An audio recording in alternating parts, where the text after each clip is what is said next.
Hello, everyone, and welcome to the Solace Podcast. My name is Finbar, my RuneScape name is MiniFinbar, and I'm the leader of Solace. Hey guys, what's up? It's Oi, and I'm a general in Solace. I'm Ray, General of Solace, former 6-hour sail. My name's Bound, and I love banter. I'm Evan. I'm a recruit in Solace and a proud owner of 884,475 potato seeds. Yo, it's your boy Westfall. I'm ranked 12,691 in defense. Yo, what's up, bitches? Before we move on with the podcast, I would like to make an announcement in regards to the Solace Clan Friend rank requirement. Until recently, the requirement for this rank was 1,100 EHP. However, we have decided to lower this requirement to 1,000 EHP. So, if anybody is interested in joining Solace as a clan friend and they have more than 1,000 EHP, please apply on our forum thread. A link will be provided in the Twitch chat and in the description. Okay, so what has everyone been up to this past month? None of your business. But no, seriously, I've been training agility, did a bit of hunter, and finished the hard Western Diary. I did 20 mil fishing, hunter, and now working on 20 mil slayer. I kind of have a side addiction, so I've just kind of been skill hopping and doing motherlode. I've been doing agility all month, and I'm very close to 99. Just been grinding critic fishing for 9-10 hours a day or so. I've been continuing with the Slayer grind. I've reached 80 mil Slayer now and rank 6 overall. So, yeah, that's mostly it. I've also been playing Darkscape since that came out recently and I found it rather enjoyable. So, let's get started with the questions we have for this podcast. The first question we have been asked is, what do you think you could have accomplished if you had put all your time into real life? This is referring to the time you spent playing RuneScape. Honestly, to be realistic, I probably would just be putting my time into another game. But I'd probably take education more seriously than I do now. I'd have perfect grades, I'd have a job, I'd probably have my own car, and that's about it. I can probably say I'd have a lot better grades, and most likely I would be working somewhere and probably have more of a social life.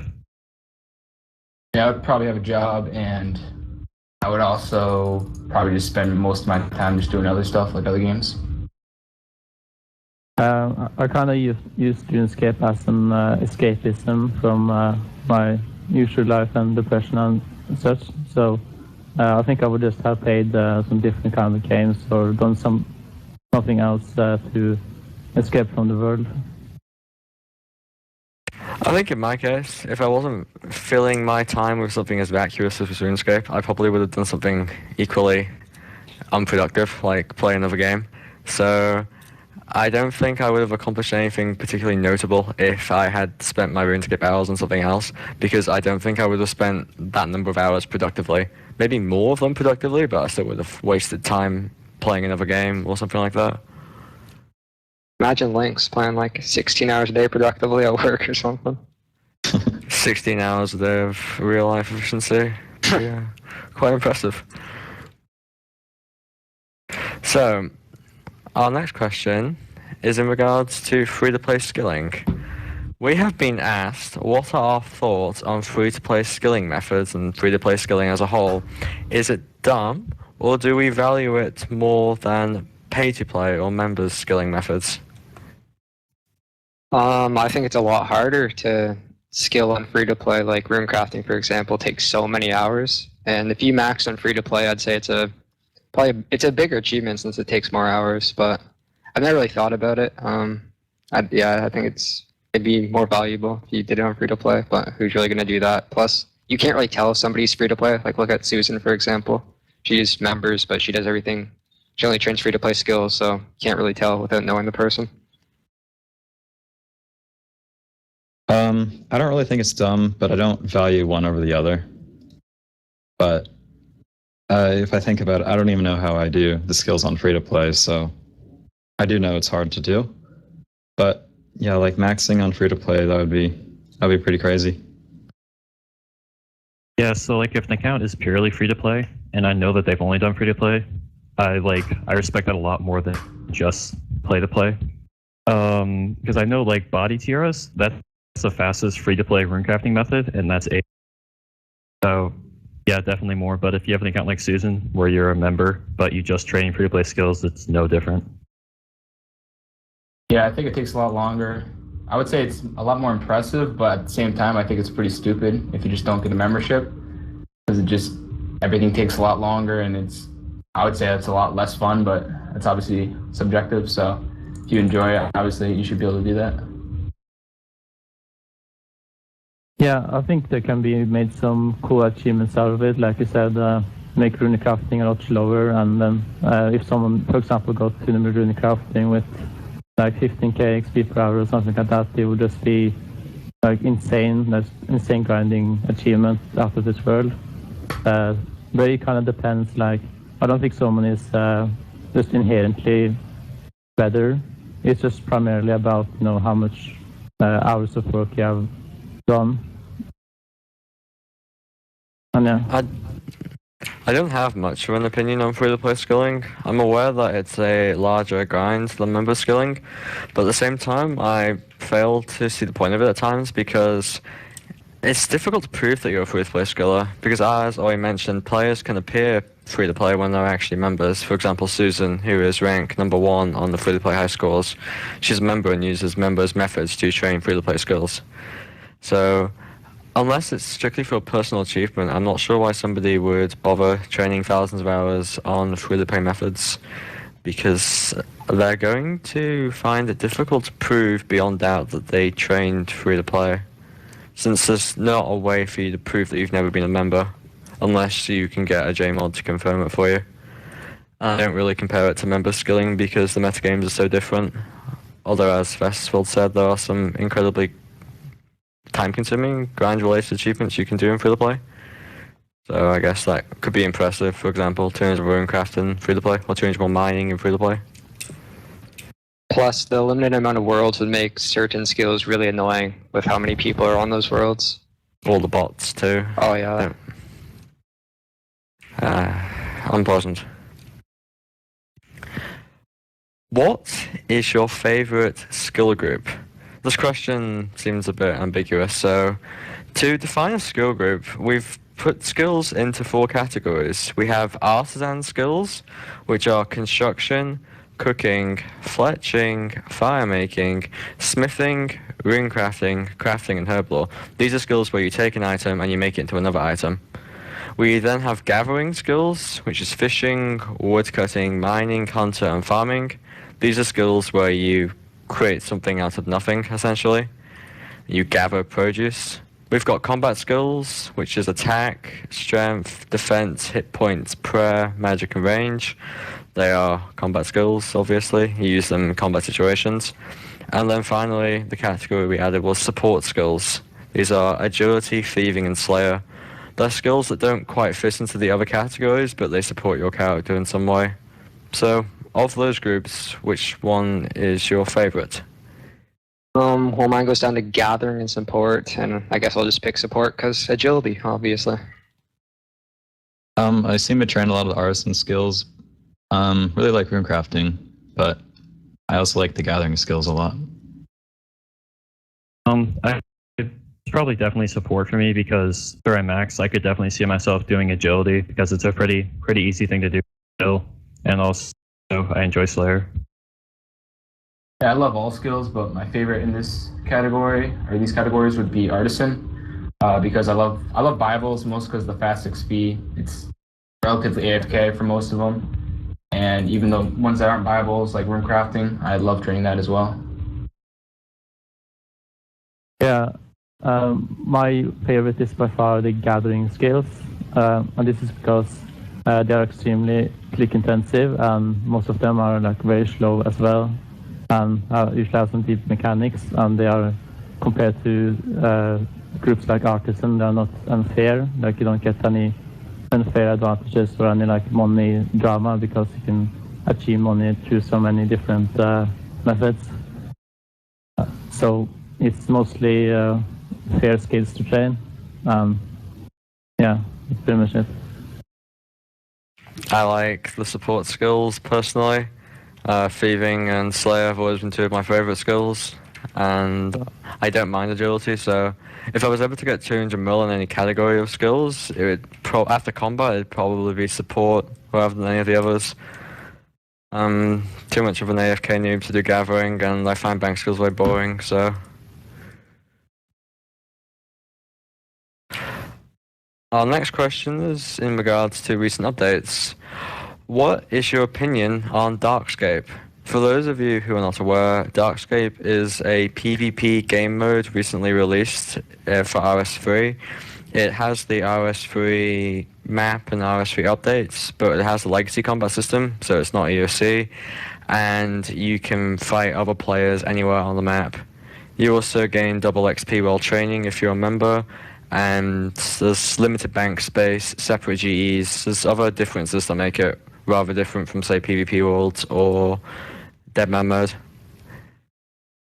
I was really surprised when I initially heard about it. I thought it was fake, and I was like, "What's this?" But it looks interesting. It's not something I do since I really don't know anything about RS3. But one of the things that really stands out for me is the 3 different economies. I think that's really cool, and having to make your way from the 3 different levels or whatever. And yeah, it seems cool. I think it's gonna be better than Deadman mode. Deadman mode just seems really bad from what I've heard about it already.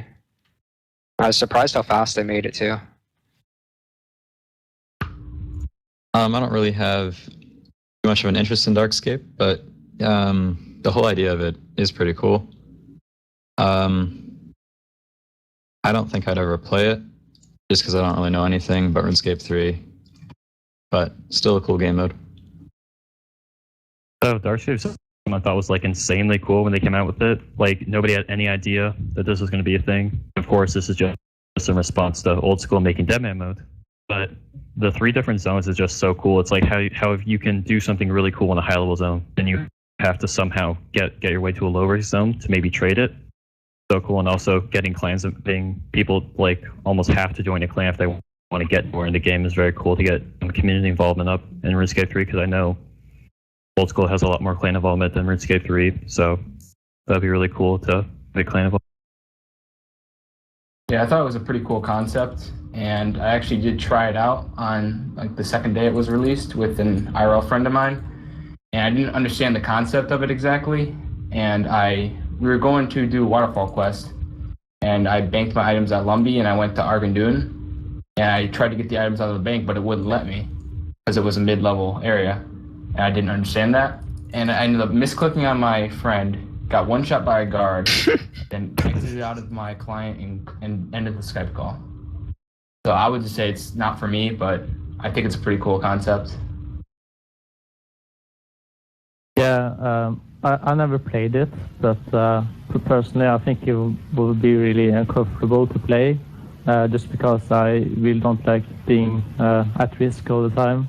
That's one reason I really didn't like doing things like black chains, just because I was constantly at risk and nervous and had to pay attention and such, and I don't like that.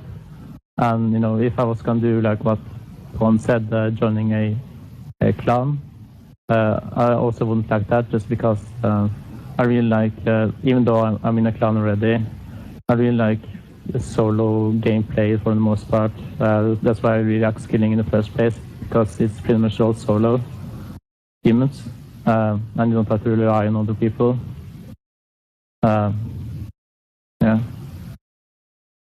I think it's a very interesting concept, and I'm impressed that the Jagex team was able to develop Darkscape without anybody knowing. When I first saw the tweets by the Jagex Twitter about Darkscape, I did not believe it initially. But when I went to load it and I realized it was legitimate, I was very surprised. I think it's quite fun in the sense that you gain XP twice as fast as you're a member, but due to different economies and PKs, you've got to use methods that you might not otherwise use. Like you've got to be... I see it as kind of a cross between Iron Man and regular RS3 in terms of what you should be doing to train skills. I've been playing it a fair bit the past couple of days, and I've found it very enjoyable thus far. I hope it sticks around as a game mode because I feel it has a lot of potential. Something interesting is it doesn't have a set number of worlds. The number of worlds in Darkscape varies depending on how many people are on at once. So you're never going to have a situation where your world is totally full or totally empty, which means there's always going to be other players that you'll be interacting with. And I think that helps give it some additional thrill, I suppose, because you're not going to be able to be totally alone skilling, and you won't always be safe from PKs. I hope the old school deadman mode takes some ideas from Darkscape maybe, because they have some very novel concepts. For example, separate banks, separate GE. But at the same time, I suppose Deadman's kind of different because it's a lot of reward, 5 times XP, but you lose half your XP if you die. Whereas in Darkscape, you don't lose XP if you die, which is better in my opinion. Do any of you have interest in playing it in the near to, well, medium-term future? Definitely not. I don't think so. I know so little about RS3. I don't know if I'd be able to catch up or if I'd really want to. Yeah, I won't be playing it.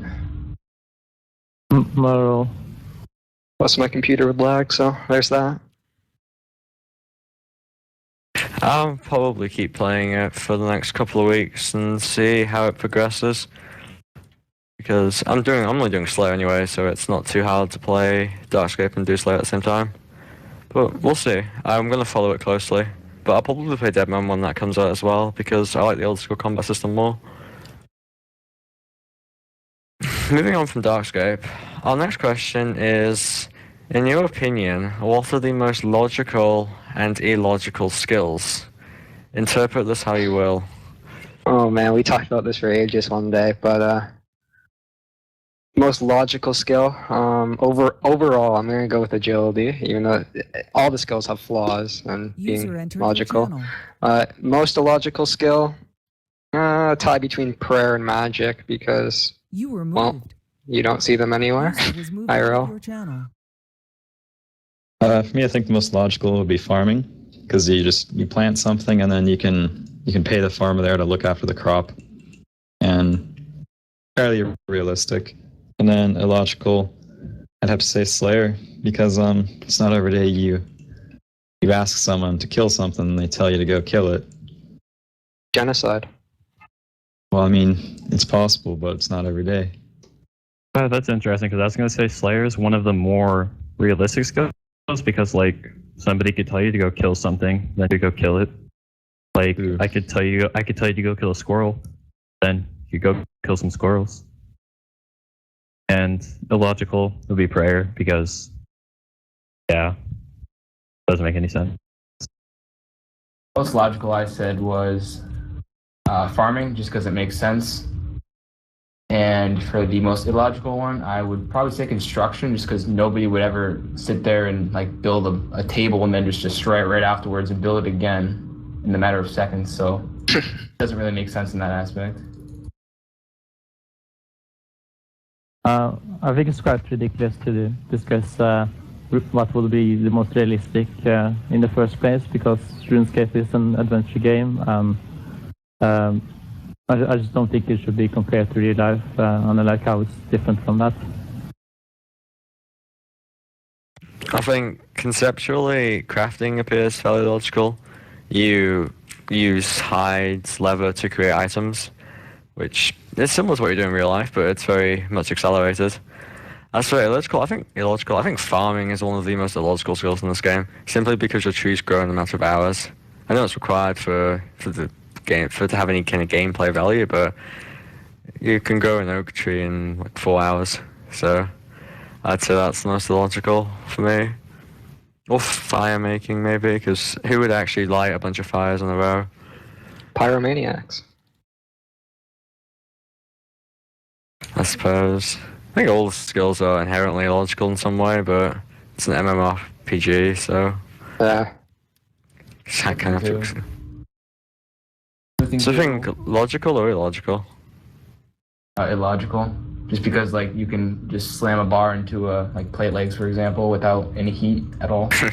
That's a good point. And you don't need like wood or anything to make access, like for the handle or anything. It's just boom. Of course, you've got things like runecrafting and magic that don't obviously have real life equivalents. Yeah. Oh, you don't make natures in real life? Not nature runes. I see. Okay, so our next question is, what are your thoughts on 6-hour methods being nerfed? For those of you who are unaware, 6-hour AFK methods were recently nerfed. You can no longer AFK for more than, I believe it's 20 minutes at a time. If you don't interact with your client during that time, your character stops attacking. I believe you log out afterwards. So, Nightmare Zone Guthans and splashing are no longer viable. How do you guys feel about this? Well, I'm gonna look at this positively, and better late than never. I think it's great that they finally decided to nerf it, and I'll be looking forward to what they're gonna do with Wyverns and Zulrah in the future, since they have their what's it called, data warehouse or something, whatever that is. Hopefully, we see them do more things that don't need polls, because I think it's great that they're taking the initiative finally. Yep, I'm glad that they did it finally. If they pulled it again, I don't know if it would have passed to take it out. So I'm glad they just went for it. Yeah, I'm very, very glad that they finally did it. I mean, the damage has been done though. Like, so many people high level people never need to train their melees again outside of Slayer. I'm glad they did it eventually though. It's just, I guess, like, back to we're starting to trust them again, because earlier before this they also pulled the fight caves. Spawns were bugged up, if you guys remember. If you went into the fight caves, the monsters would spawn the same place every time, and they passed that without a pull, which made it so pures or one defense pures, or I believe it was either one defense or one prayer pures, weren't able to do the fight caves anymore without that bug. But they did that without a pull. Really glad they did that, and I'm also glad they did this without a pull. Yeah, I'm really glad they took initiative and actually did something without, asking us first. And like, kind of sounds weird, but like stuff like the Zulrah, 50k to claim your items back, like they pulled that, like obviously knowing it would fail. If they pulled this, it would obviously fail, like they've done in the past. I'm really glad they did that. Better late than never. And yeah. Yeah, I pretty much agree with everyone else. So. For me, I suppose I'm happy 6-hour methods got nerfed for a number of reasons. One is that I felt they were bad for the game from a game integrity and longevity perspective, because it was making it too easy to get max combat. And from a competitive perspective, those AFK nightmares and noobs cannot gain XP on me overnight anymore. So it should help me long term in solidifying and improving my overall rank, which is nice, as well as making goals like top page or melee more realistic, because Nightmare Zone is having a crippling effect on the high scores.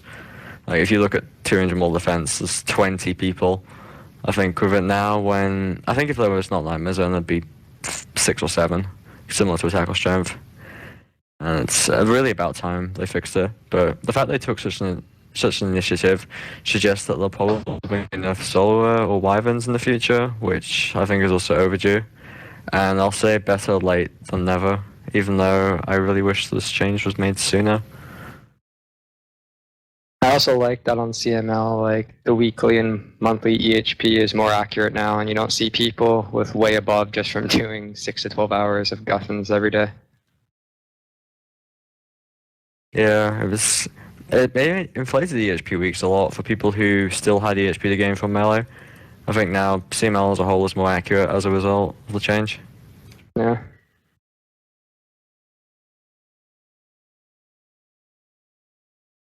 Moving on. Do you think Jagex will ever add XP-related microtransactions in the foreseeable future? Possibly. I don't think it has any chance at passing.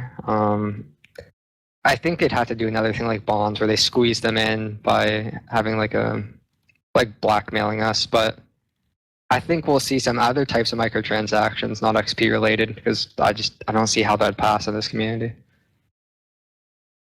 I don't think there's going to be XP related transactions, but there could be viable apparel items.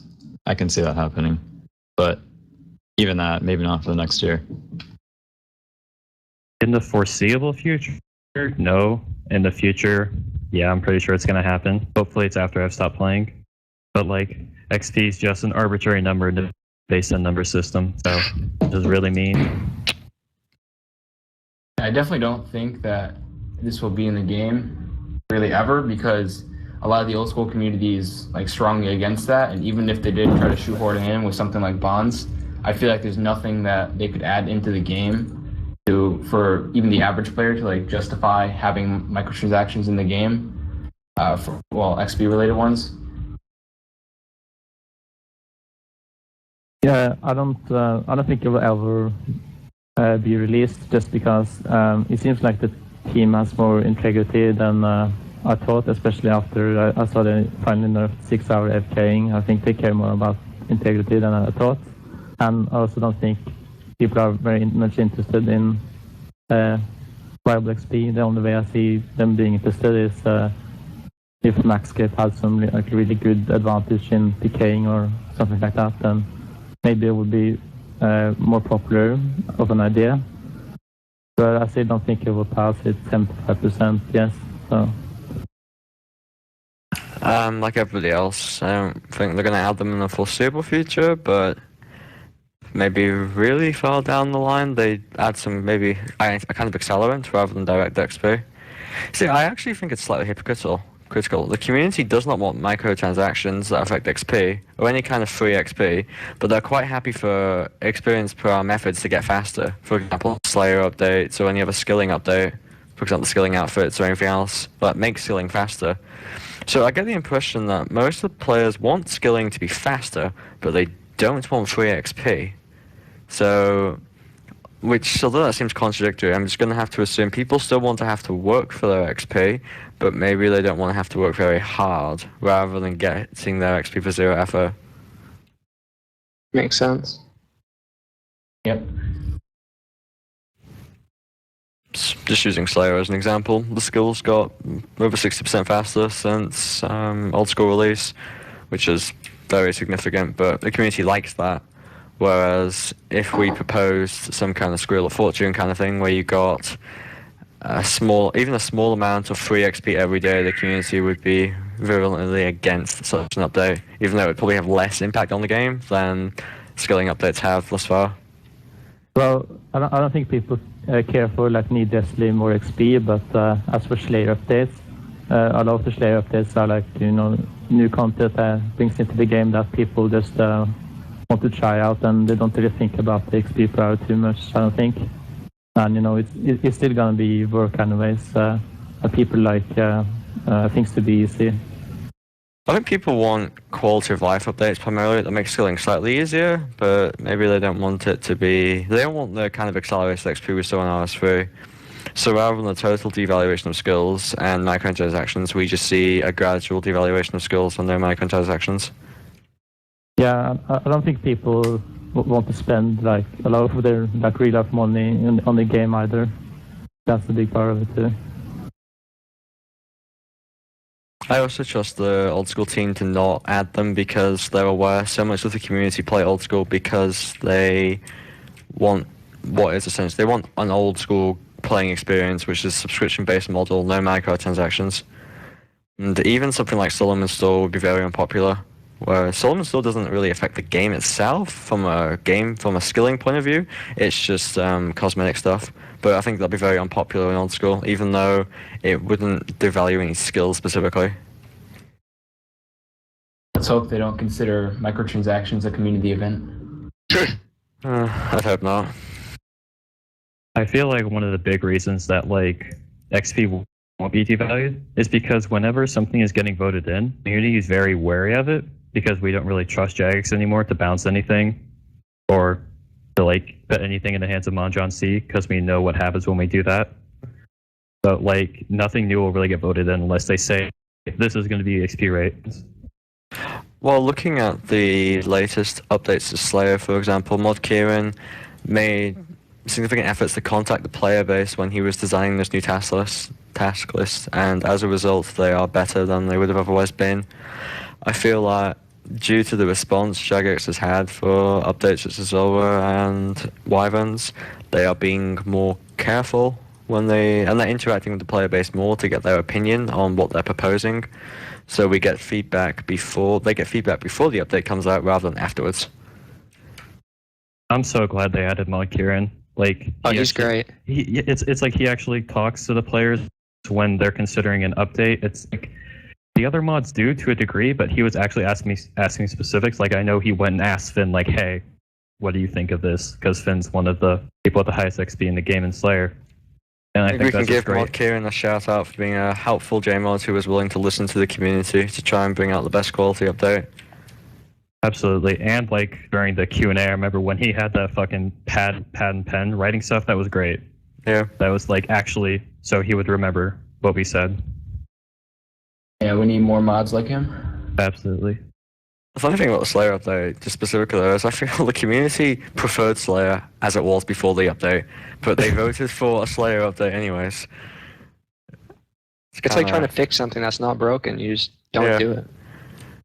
It was definitely a mistake for people to vote for that, but oh well. I think the Slayer task lists now are okay. I like the JAD task every like 14% or whatever for 9 XP per hour, but I can accept the new lists even though I feel like I get Fire Giants and Hellhounds a bit too often. I do like the new Suko frequency though. Yeah. Suko is more common now? Yeah, much more common. Great task. Almost twice as right common, now. I think. Yeah. Okay. Next question we've been asked is, do you value long-term or short-term achievements more? A short-term achievement in this case would be defined as a day, week, month record, whereas a long-term achievement will be something you achieve over a span of months or potentially years. So what do you guys value more? Essentially a sprint or a marathon in this case? Well, I value them a lot very highly, but I guess I value long-term goals more because it takes a lot more effort to reach the goal, and at the end you just seem more satisfied. But also doing like a week, like a no-lifing week record or something is just crazy. So they're both very highly on my list, but I'll go with the long-term goal. I really like consistency in a good player. So although the records are really hard to get and they're pretty cool to look at, I think the long-term goals are much more interesting. Yeah, records are something really, really cool to me. One can, for 30 hours, like not leave their chair, be absolutely consistent. It's really cool that we have that option with CML now. Also, consistency has its place because that's what RuneScape is about. This game is about grinding for months and months and years to achieve your goals. So, Yeah. I mean, I really like records, but yeah, that's fine. Yeah, I think short-term goals or achievements are very impressive, but at the same time, I think long-term are a lot more impressive because of the consistency. And in order to be successful in RuneScape, you have to be consistent throughout your time. Like, for example, like with runecrafting, you can't, if you play 18 hours a day for a week, you're not going to get 99. But if you play like 2 hours a day for months, you're going to eventually get it, as opposed to not playing that long or playing a lot. For me, I would personally classify them as different types of achievements because we have short-term achievements that are more like efficiency and no-lifing, while long-term achievements are more classed into grinding and consistency. I would usually say that long-term achievements are usually the most impressive, but it kind of depends on how much grinding it would require. Because if someone just did like a lot of, like for example, Link's Titan did a lot of slow kills, a lot of fast tuner mills, then that itself isn't that impressive when you just look at the fast kills in the end. But if you can look at how fast he did it and how efficiently he was at the skills and things like that, then I would say in his case that his short-term achievements are a lot more impressive. But if you have someone like Acid Soul that did 200 mil mining, I would say this 8-month achievement of 200 mil mining is a lot more impressive just because it requires so much grinding, and grinding is a very unique skill. I don't think many people could just be able to do that. Like you said before, it requires a lot of effort and dedication, and it's very easy to give up along the way. So I would say usually long-term achievements are the most impressive, but it also kind of depends to me how grinded they are. I value both achievements, but something I want to consider is, hypothetically, if you give an individual an unlimited amount of time to achieve 200 mil all, assuming they have the capacity to play RuneScape for, say, a decade, and that's all they have to do, and that's all they do, you will assume they're eventually going to get 200 mil all because it's the only thing they're playing. But would the same person be able to achieve records and skills? The way I look at it is that achieving a day record, a week record, or a month record is extremely difficult short term. It's like a sprint. You've got to be well conditioned for it, and I'd say it's more competitive in many cases. Push yourself to the limit. Whereas I feel long-term consistency is a totally different mindset. That's just having the motivation and willingness to log in every day and train the same skill every day for months on end. I don't actually know what I would consider to be superior, like one versus the other, because I could say that if you give 100 people, say, 30,000 hours to get 200 mil all, maybe half of them get it, but only one of them is going to get the number one day record, week record, and month record. So, I don't know, I want to see it as achieving those short-term records is arguably more difficult because you have to be superior to everybody else, whereas long-term consistency, you're not necessarily competing with anybody because it's just a matter of achieving the long end goal. Unless you also, when you're doing short-term goals, you don't go for number one. What do you guys think? It's kind of like, I was just thinking about the agility record, like trying to beat Lilidor's week, which is harder, trying to beat Lilidor's week or trying to get 200 mil agility. Yeah, that's exactly what I'm talking about. If you told 10 people to go get 200 mil agility, maybe some of them will get it, but are any of them going to beat Lilidor's week? Good point.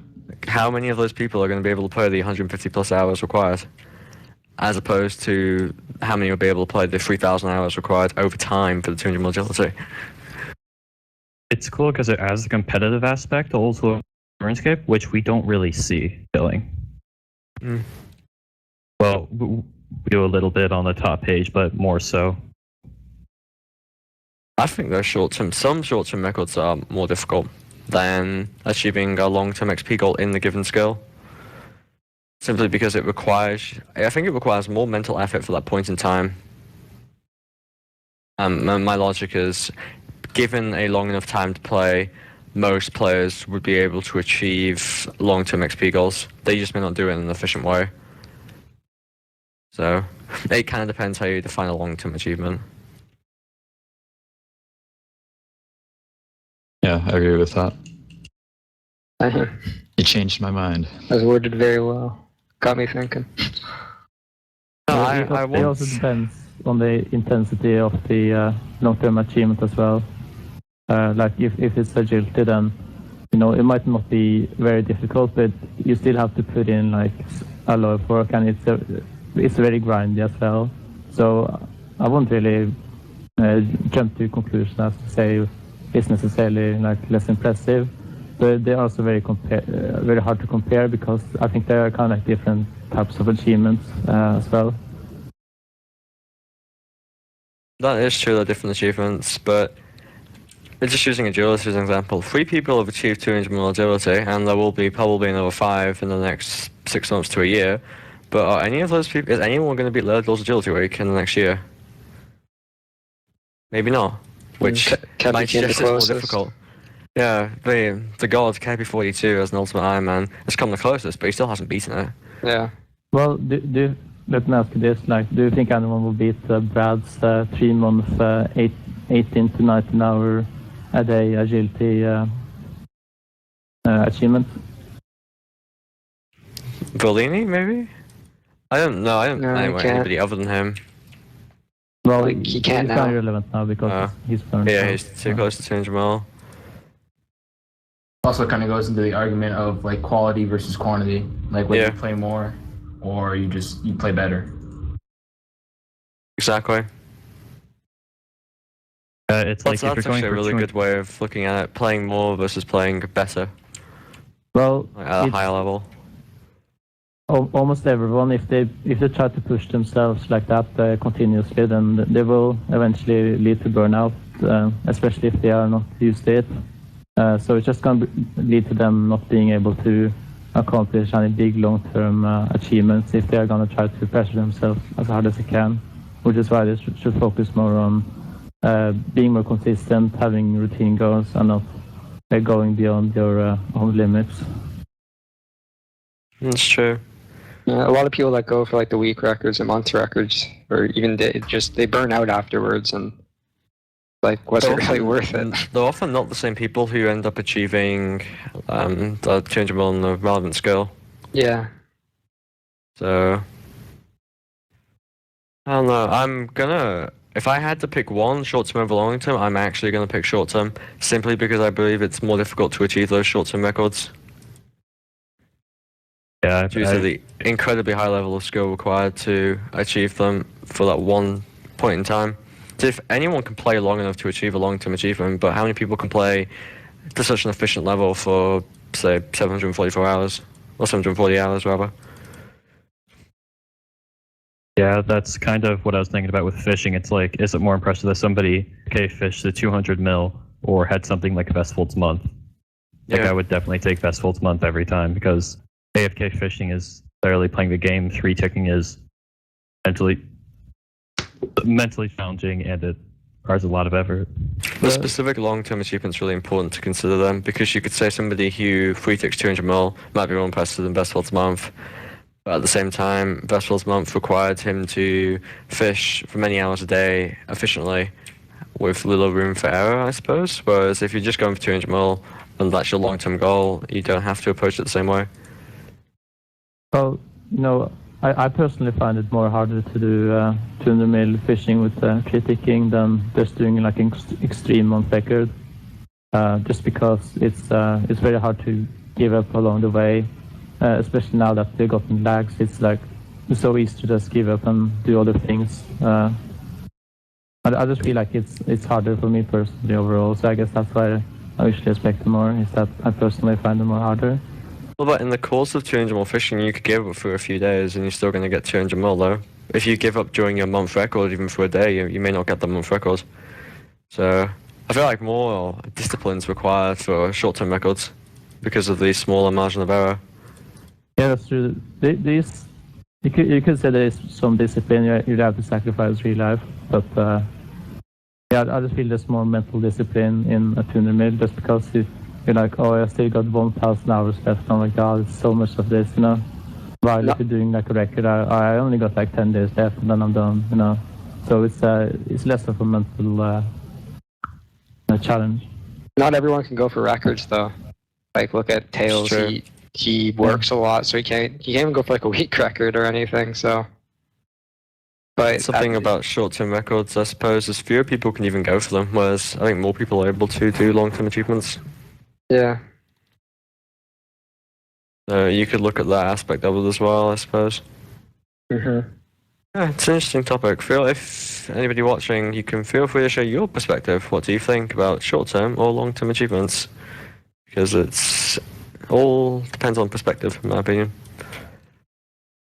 Moving on, though, to a rather different topic.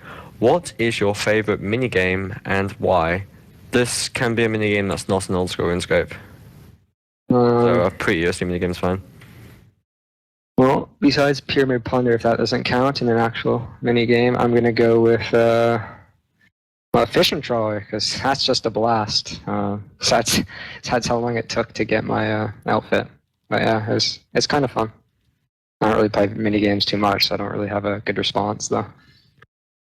I really like Pyramid Planner because I think it's the best way to train your thieving. And besides permanent plunder, I used to do a lot of pest control.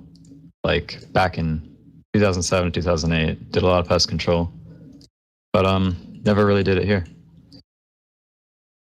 Probably the Birth of Games Room, because I love honing noobs and rootlink. Especially rich noobs with lots of money. We'll give you 1 mil. Back in the day, when I was a noob, I used to get into full Bandos and declaws and Fistigothics, and I would just rush my opponent with declaws and just kill him instantly. And I had a lot of fun in that minigame, so I would say that's probably one of my favorite minigames for like when I was a noob. But nowadays, obviously, I wouldn't really enjoy that as much as I did when I was a kid. But I would say also Stealing Creation is one of my favorites. I love that minigame. Not really sure why. I always did the no combat version of it with the CCs for 4 more points per hour. Yeah, when I was a noob, I really liked Castle Wars. I don't know why. I guess I had a pretty nice set, and I liked doing it with my friends and stuff. But nowadays, I wouldn't really do that because I'm not a big fan of PvP. Now I enjoy like Pyramid Plunder more, I guess you could say, or Dungeoneering. I also think it's a very good minigame, and I used to do it a lot back in POC. I think I have like 112 Dungeoneering or something. Because it's a very fun minigame and a very deep minigame as well. So yeah. Excluding the Dungeoneering minigame because it's technically a skill, although it was a very fun minigame, Stealing Creation is probably one of my favorites. I've enjoyed both combat and non-combat because I feel like the whole concept of Stealing Creation was that the player with the highest skills would have the advantage, and so it gave lots of players motivation to train up their levels. I believe that created interesting dynamics, and also the whole race to get the class 5, erecting barricades, PKing with daggers, magic, etc. was a lot of fun.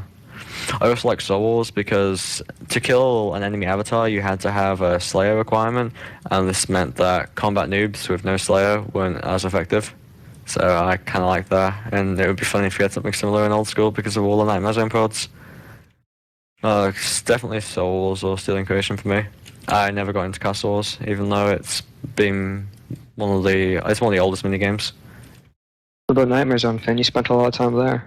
Oh, I spent lots of time in that museum, but I wouldn't say it was particularly fun. So,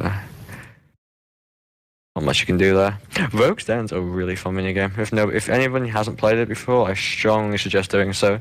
You'll need 83 thieving and preferably 80 plus agility though. It is, mechanically, it's actually quite intricate, and to do efficient laps would require some skill in my opinion. It could potentially be seen as challenging in the way that the door course is sometimes seen as challenging. So the only thing I don't like about Rogue's Den as a minigame is that the rewards are abysmal. Apart from the Rogue's outfit, there's nothing you get from it, and the XP offered is also quite bad. Brad should do that. Be a long goal. It's got a couple of issues as well. Like, there's the last obstacle in the Rogue's Den. I think you've got a 50-50 chance of failing it, and there's nothing you can do. So it's kind of unnecessarily punishing at times. But apart from that, it's a lot of fun. Who thought that was a good idea when coding that? Like, that's just annoying. So, Wilson just mentioned the shortcut. I completely agree. It's more fun if you don't do the shortcut, but you run out of run energy, which is problematic because you can't bring a stamina pot inside Rogue's Den. You've got to drink it before you go in. And the long route means you run out of energy, and walking around is no fun. Yeah, I always loved that back in the day when there was like mini games that were like incorporated into like efficient skilling. Like I don't think it's relevant anymore, but in RS3, you used to have to do Stealing Creation for fishing to get double XP because you'd be getting faster XP an hour. That's still done. Oh, it is? Okay. Yeah. I could also see why people would, object to this, and they could like find it annoying to have to go to a mini game to be efficient. So I could see both sides. Well, the problem with SC is the only reason it's efficient is because you can bug abuse by making the games very fast, like 3 minutes or so. Was that not allowed anymore? It generally requires to use all accounts, so it's technically against the rules, but most people do anyways. Barbarian Assault was another minigame that was efficient to do for a while in RS3. Once they added the penance on, that gave you bonus XP in fire making, agility, and mining. I'm pretty sure it was worth doing for agility and mining, at least before warbands and silverhawks. Wouldn't have been worth it for fire making though. Yeah, I did a lot of that too, because I used to hate agility back in the day. Yeah, I remember one thing they added to agility. It's like this coach in the middle. I remember at like our barbarian they had it. It's a little mini game you could do like every Called, hour. I know what you're talking about. There's a special name for that agility minigame, and I can't think of it. But yeah, anyway, RNG at the end. it'll give you a little bit of bonus XP, which I know. The pit. It's called the pit. The pit, yeah. Which bonus XP for training for like an hour or so, which I know makes old school players cringe, but kind of cool. It was an interesting. It was very luck based. The pit. Oh. I did some post agility. I remember encountering it for the first time. You used to get that gorilla mask from it if you were nice on agility. Gorilla of the village. Yeah. Do you think that you will quit RS when you hit all of your goals, or just when you become bored of the game? So essentially this question is asking, once you complete all of your goals, are you going to quit, or would you continue playing even if you had no clear goal? I'd probably just quit when I finally get bored. I feel like you can still create goals after you've done everything. I don't know. Just be when I get bored. I don't know if I could ever quit RuneScape because I don't play it too much per day, so I don't know if I could ever really burn out. And RuneScape might die before I'm done playing. With RuneScape, it's like I wouldn't like pretty much right now, but when I was playing a ton, I know I wouldn't have if it wasn't for my clan. So like, I feel like if I'm still involved in the clan, I'll still keep playing. I'll still, like always said, you can create as many goals as you want in this game. But if I didn't have a clan, I'd probably burn out pretty quickly after I.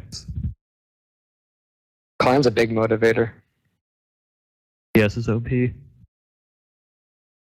Yeah, I definitely do plan on playing for a while, and my goals are pretty much never ending. Like right now, my goal is max, and then after that, I'll set another goal.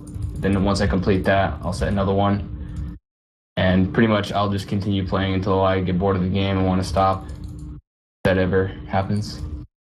Sounds like a sad addiction, hopping through that many things. Yep. I think I will. I think I'll probably quit when I reach my goal of 200 mil gathering skills and 200 mil agility and good crafting. If I don't, I'll probably just go for 200 mil all. After that, I really don't see myself continuously playing after 200 mil all, just because I don't really think there will be any point in playing after that, just because, you know, if I were to make another account and do more skilling, then I would already have accomplished all the 200 minutes I could have gotten anyways. So I just don't think there would be a point to it. I guess if I didn't want to quit at that point, which I probably would, I would just do 200 minutes I enjoy and continue with that. But yeah. I think, as Bound said, it would be a sad addiction. I wouldn't be able to just, if I got to change them all very long term, I don't think I'd stop playing. I can't see a compelling reason for me to quit RuneScape for the next several years at least, because I enjoy playing it and it fills my free time when I don't have other things to do. If I got 200 mil all, I'd probably just play another account, or if I got 200 mil old school, I'd probably maybe do Iron Man or some RS3 stuff. I'd find something else to do to keep me occupied. But I think it'd be very boring not having XP goals. Like, there's some players with 5.2 bill XP who continue to play the same account that they got 5.2 bill on, and they don't play old school or anything else. I kind of wonder what keeps them motivated to play, if not XP goals. Because in the process of getting that much XP, you would have defined your RuneScape by a series of XP goals. It'd be kind of weird not to have that. Yeah, I definitely couldn't do that. I'd probably think there are things like just make new accounts and keep doing that. I suppose you could also say by the time you reach a high level Like, by the time you reach 200 more, the early game might have changed so much that you could make a new account and the experience would be fresh for you. Like, if you started in 2006, for example, and you got 5 bill XP in 2013, the low-level methods of 2013 onwards would be so different that you could make a new account and you'd probably find it really fun because you'd be training in a totally different way compared to how you originally did. So...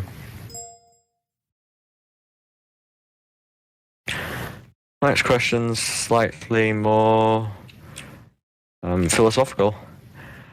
How do you think expectations have changed throughout RS history?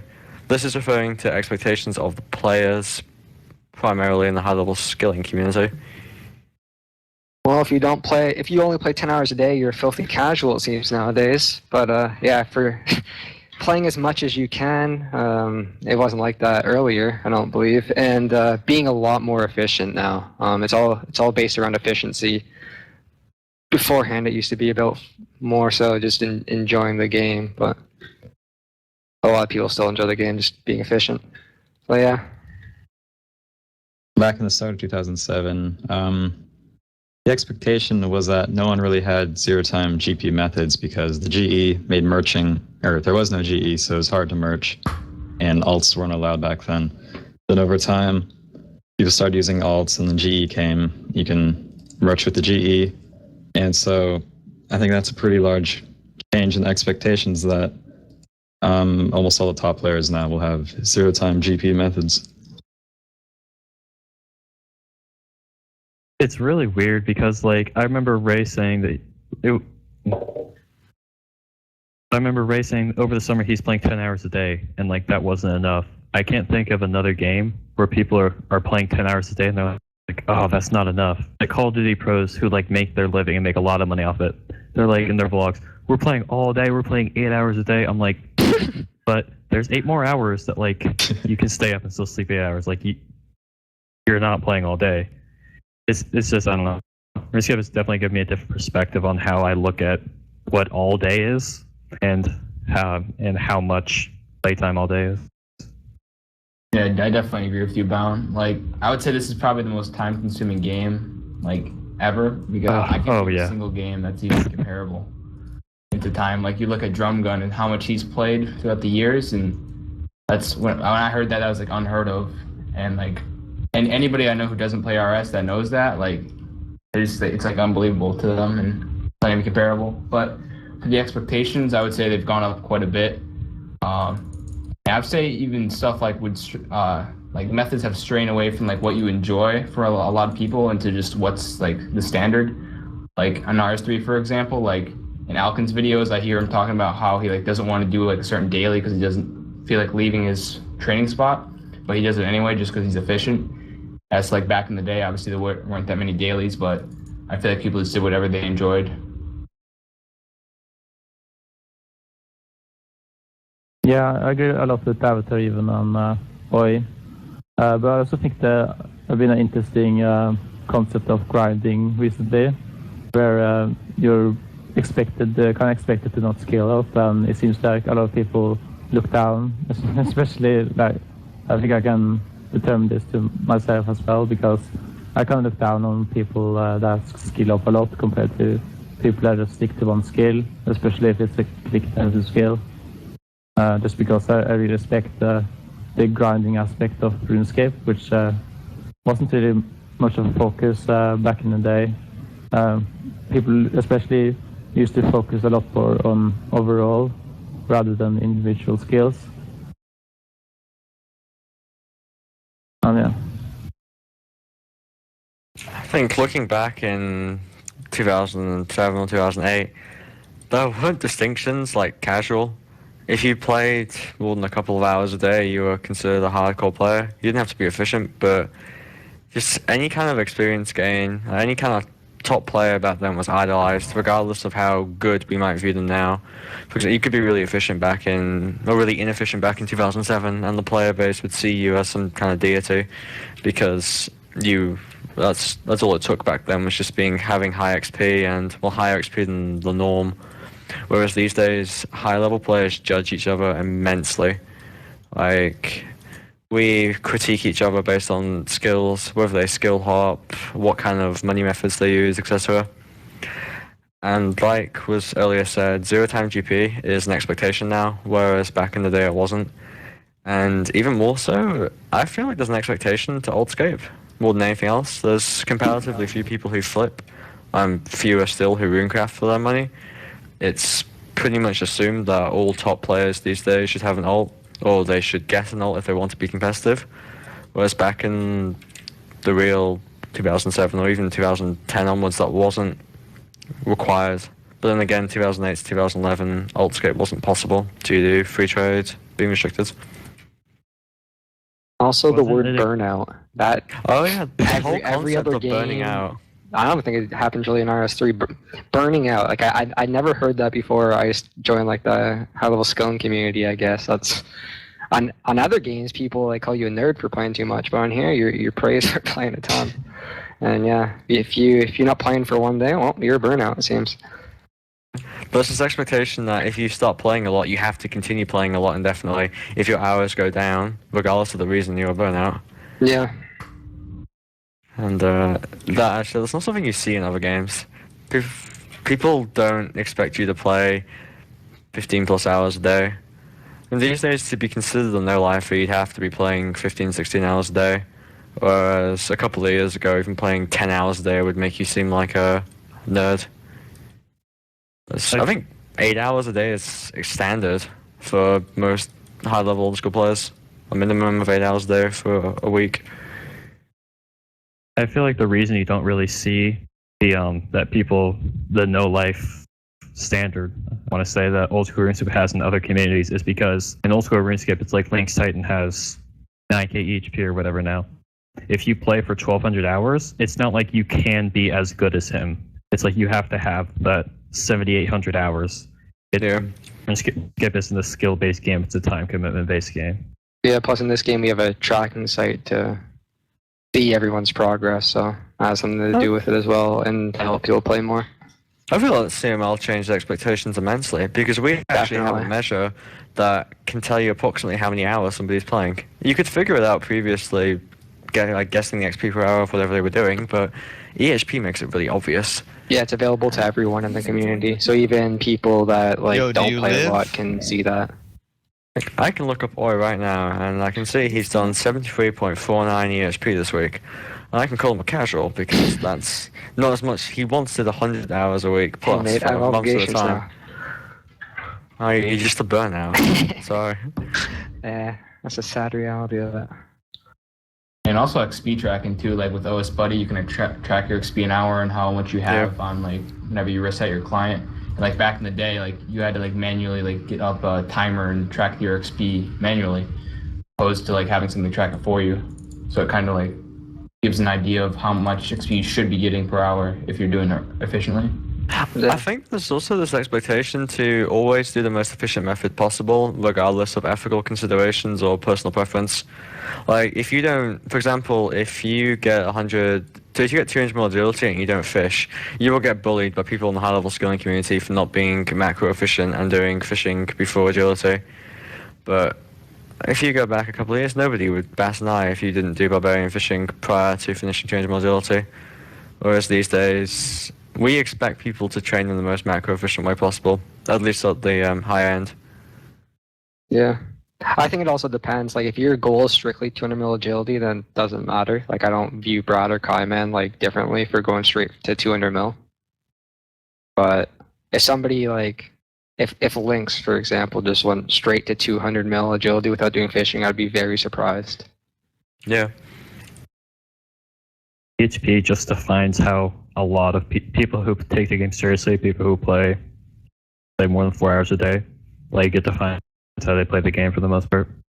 Because they're like, oh, the EHP rate just changed for me. What should I be doing? Assuming they do nothing else. People just take the game more seriously now than they used to. Oh yeah. Far more. So, yeah, expectations are... I would actually wonder if the top players of 2007, with their mindset, saw what the game is like now, what would they think? Obviously most of them aren't around anymore, but some of them are. I wonder at times how they feel about the competitive attitude, especially in the old school community, and the expectations we place upon ourselves. Yeah. The pressure old school players or competitive players put on themselves is not all external, it's also internal. Because you've got that expectation for yourself that you should always be doing the best method, and you should be playing as much as physically possible.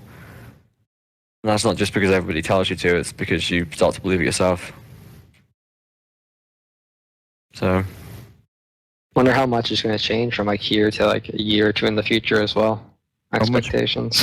How I don't much more intense can we get? Yeah, I was just about to say that. Like, exactly. can people? I feel like we're near the limit of how we look at like how much people can play, really, because surely there's not going to be a community of like the high level skilling community playing 20 hours a day every day, because I just can't see that happening for a ton of people. I don't think so either. I think we're near the limit as it is now for that. Every think time there'll I be feel more like the efficient game's people. reached its competitive peak, it just gets Yeah. more competitive. I thought it was really competitive back in 2013, but That that's happens in a nothing lot of compared to how it is a now. lot of different gaming communities too. Yeah. Yeah, like recently, up until recently, like you would have people even gaining XP while they're sleeping. So Yeah. it's definitely Mhm. does that.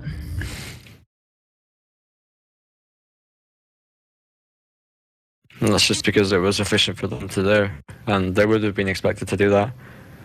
I think most of the people on the top page who weren't in Hexus or Solace did that because they needed to, and they were probably expected to do so by everyone else, all their friends and such.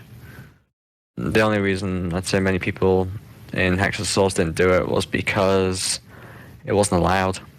Those alkaline rules don't, they prohibit AFK methods. If that's the only reason you're not doing it though, because the clan says it's not allowed, I think that's a dumb decision. I think it's because you don't want to do it. I agree, but Personally. you probably agree with me though that some players, the only reason they don't do it is because they're not allowed to. Yeah, clan's a huge factor to a lot of people, so the community is just motivates a Reputation, lot of people. motivation. Yeah. Yeah, I feel like that goes into like a lot of people are letting other people define how they play the game. Like a lot of people, EHP defines what methods they do. Other people's expectations or morals define if they do AFK methods or not. Yeah. Well, EHP isn't always like accurate too. Like look at rune crafting, for example. I don't really know if you want to get into that, but Oh, the Oh, lava drama. lavas. We can talk about that later. Down to talk Yeah. about that. It's another case of. Well, that's a strange one because expectation for EHP is that you should always be getting as much EHP as possible, but at the same time, they don't want to change EHP.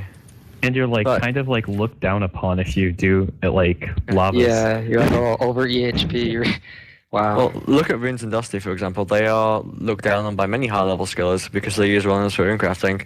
Yeah. But the reality is, if you look at this purely objectively, they were efficient.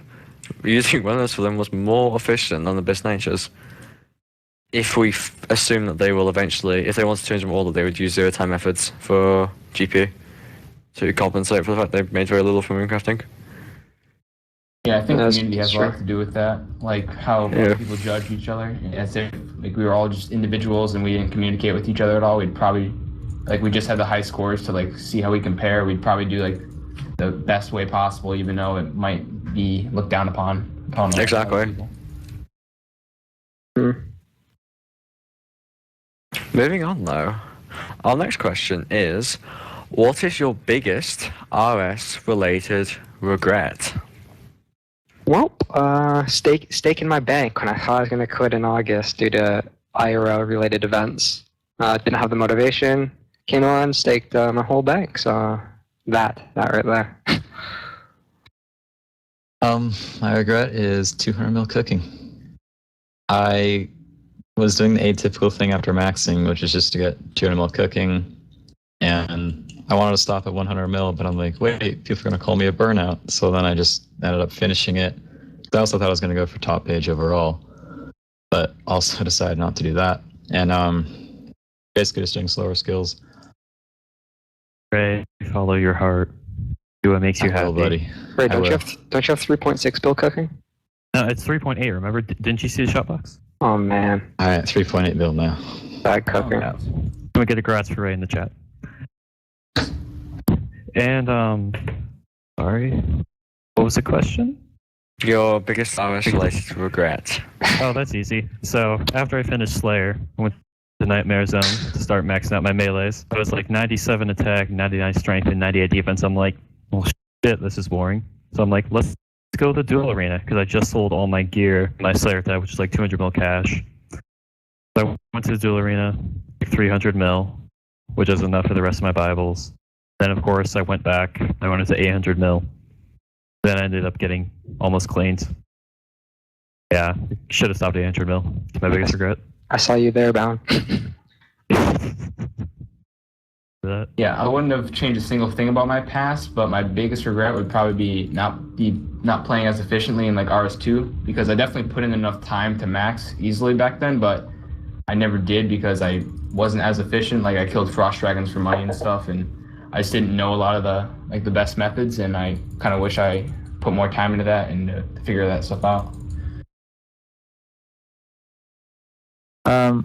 I guess as for old school, for me it would probably be 64 mil fetching from longbows. Not only because it's like not macro efficient or whatever, but also because it was just really soul crushing, and I regret having like ridiculous goal of like top 10 all skills and stuff like that. Like, I used to care a lot more about ranks back then, and I kind of regret having that mindset, especially when I did fletching, just because it wasn't that enjoyable, and I like how the skill developed. Until now you can do darts, which I really enjoy multi-skilling with agility. And yeah. In my case, I made a terrible mistake when I got 99 mooncrafting in old school. I decided to stop playing for a couple of months because I didn't really have any goals. And as a result, I probably lost around 3 months of progress compared to the people around me. If I hadn't done that, I would be higher ranked in overall. I would be higher ranked in EHP. And things might be somewhat different in the skilling community because I was a general in Hexus at the time. When I rejoined, I didn't rejoin... When I rejoined old school, I didn't rejoin Hexus because I didn't really know anyone there anymore. I feel like things in the skilling community might have been quite different for me if I hadn't stopped playing for those few months. I didn't even accomplish anything major in RS3. I made a few builds from PVM and that was it. I just didn't feel like... I didn't have any old school goals after runecrafting because I didn't see myself going for max at the time. So, yeah, if I could go back, I would have kept playing old school, and I was supposed to do 99 fishing after runecrafting, but I ended up... When I came back to old school, I ended up doing Slayer instead.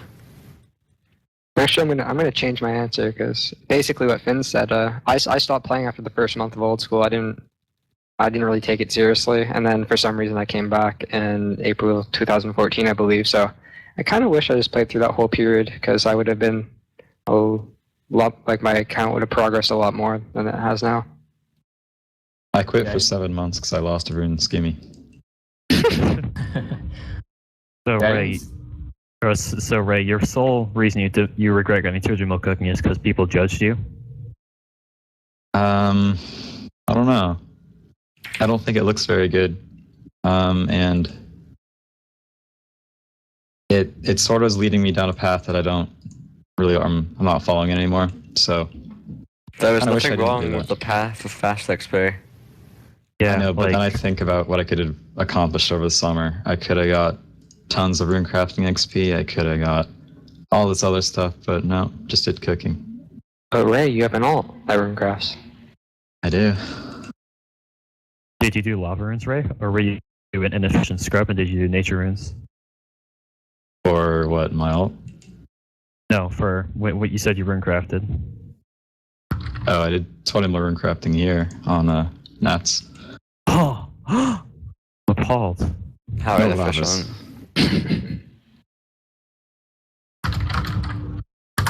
No, there's nothing wrong with 200 mil cook, Ray, don't worry. It was my first 200 mil as well, in both RS3 and old school. I have no regrets. It's a great skill, boys. I loved it. AFKing those sharks, it was fun times. Okay, sharks are horrible, like AFKing them, but wines, for some reason I enjoyed them, so I made bank, so it's okay. wasn't a bad time. Yeah, after I max, I want to be a happy cooker. There you go. Don't be a sad cooker. Yeah, don't be a sad cooker. Be a happy one. Cook thin snails, like Brad. Don't be sad, be glad. No, I Yeah. want it Garams.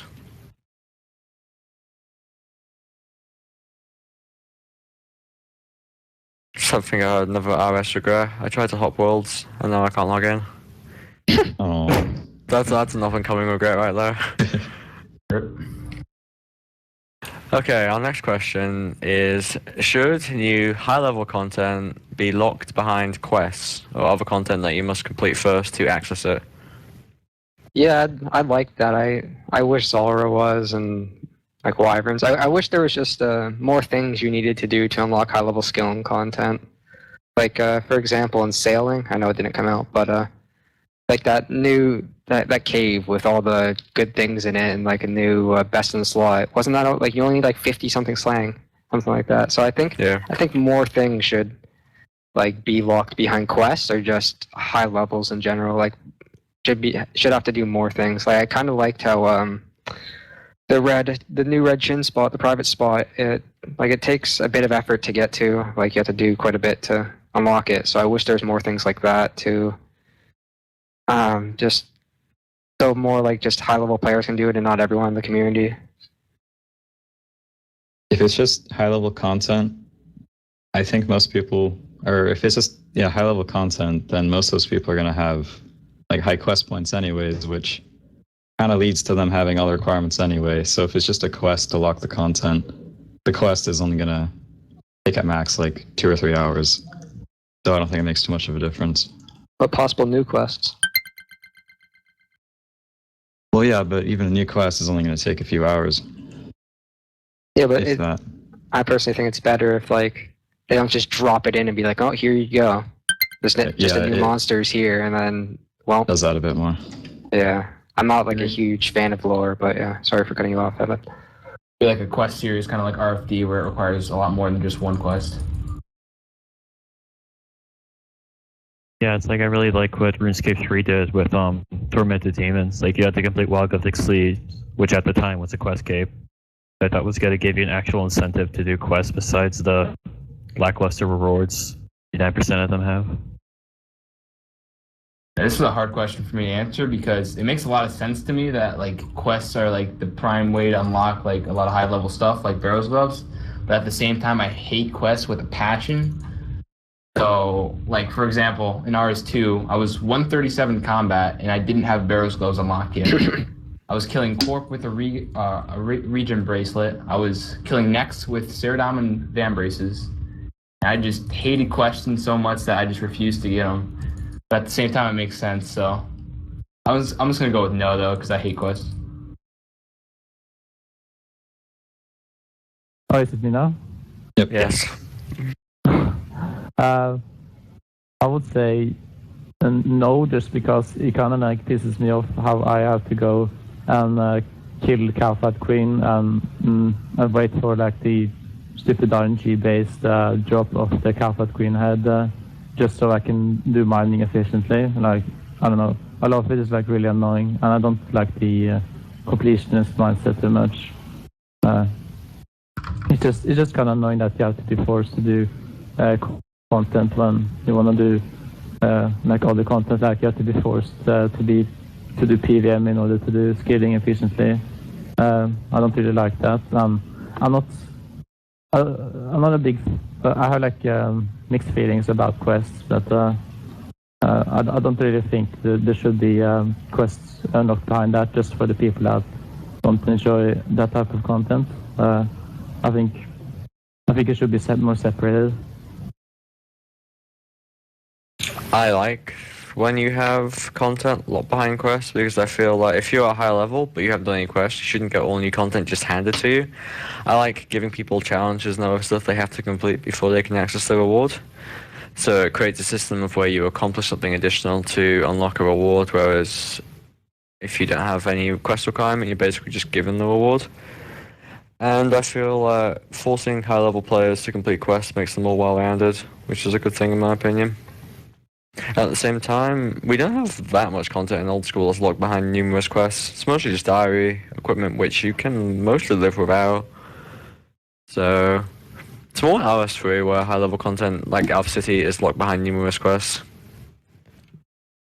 So The one thing I don't like, what like Festival mentioned, is RNG requirements. I think that's a bad idea. no, it's a like great those. idea. That cow fight queen heads requirement was an excellent choice by John C. And I'm not biased just because I got mine on my first guild. Yeah. Yeah, I think they should, like, the mindset from the Jagex team seems to be we want everyone to be able to do new content so everyone can enjoy it. I don't like that. Yeah. I think they should make it so people have to put some effort in, like with Cerberus or whatever. They're going to make the Slayer rec really low. Cerberus was initially not even going to have a Slayer Yeah, requirement. that's really bad. They should make people have to work for new things and not Yeah, just I be agree. I don't think everyone should just be handed a silver platter. Definitely. And Feeling Rex a lot more than Quest Rex, personally. Yeah. I like questing and miscellaneous content, so I actually want to see more of it. Achievement diaries, I have no problem doing all the skills to get the achievement diaries, but doing the quest for me is just such a burden. When I do quests, I just try not to think about like the efficiency of it or the EHP I'm missing out on, because everyone has to do it, and it's kind of fun to do quests with like friends. I don't know, it makes time go faster. I've noticed. It's boring. I think But I some was quests are fun. lucky to some extent because I did when I started old school. Quest Cap was the first thing I got, so I wasn't playing with an efficient mindset. And then once I was playing with an efficient mindset, I already had all the quests completed. Okay. Yeah. I suppose if you're an efficient player and then you have to stop to do quests, you just feel like, oh my god, my week's below 70. I'm going to be called a burnout by the high-level scaling community, or some other criticism. Most people can tell if you're doing quests though, or just achievement true. diaries, because you get XP in like every skill. Like both Finn and Tails noticed it right away on my account. Like Yeah, so. that's true, I suppose. Yeah, I also Fletch and imbue while I'm doing quests too. Yeah, it helps out. I didn't personally, but I did my quests immediately after, and I wasn't focusing on efficiency. Yeah, I don't imbue on quests, but I did on Trawler. That counts. Did that for a bit. Okay, our next question is one of those comparisons that we often have on these podcasts. It is, in your opinion, what is more impressive? 200 million farming off watermelons and herbs, or 200 mil mining at the Motherlode mine? Ooh, I'm gonna go with the farming one, because having to take your time every 80 minutes or whatever to leave the skill you're doing just to do like watermelons and herbs, that'd just be very tedious, and I wouldn't want to do it. I like more being at one place for a long time, so it'd be more mentally challenging, you could say, for me to just stop doing agility every minute or whatever and go do watermelons and herbs. So yeah. It's a tough decision, but if you exclude the time that it takes to actually grow the watermelons, I think motherlode would take longer. But then I also think about to do watermelons every 80 minutes. Is that what I said? Yeah.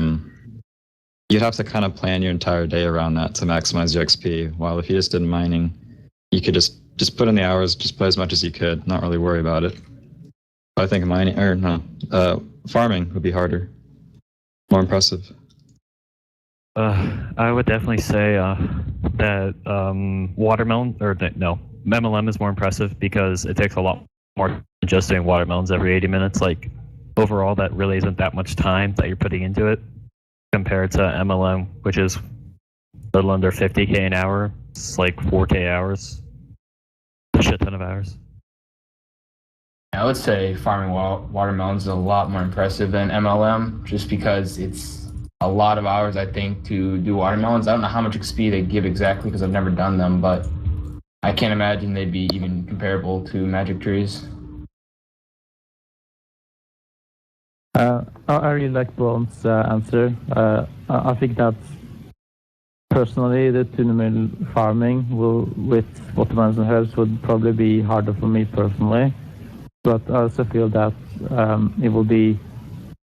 will still value tuna mining of motherlode a lot more, just because I believe it will require a lot more time, and it's just extremely grindy, while I don't really don't like skill hopping. I'm someone that would do watermelons and herbs a lot. They will have to skill up constantly. While cinnamon mining, you have to be grinding a lot, and I really respect the grind aspect of RuneScape. For me, it's an obvious choice. I would much rather, well, personally, if I had to pick, it would be mining, because I think it would be easier.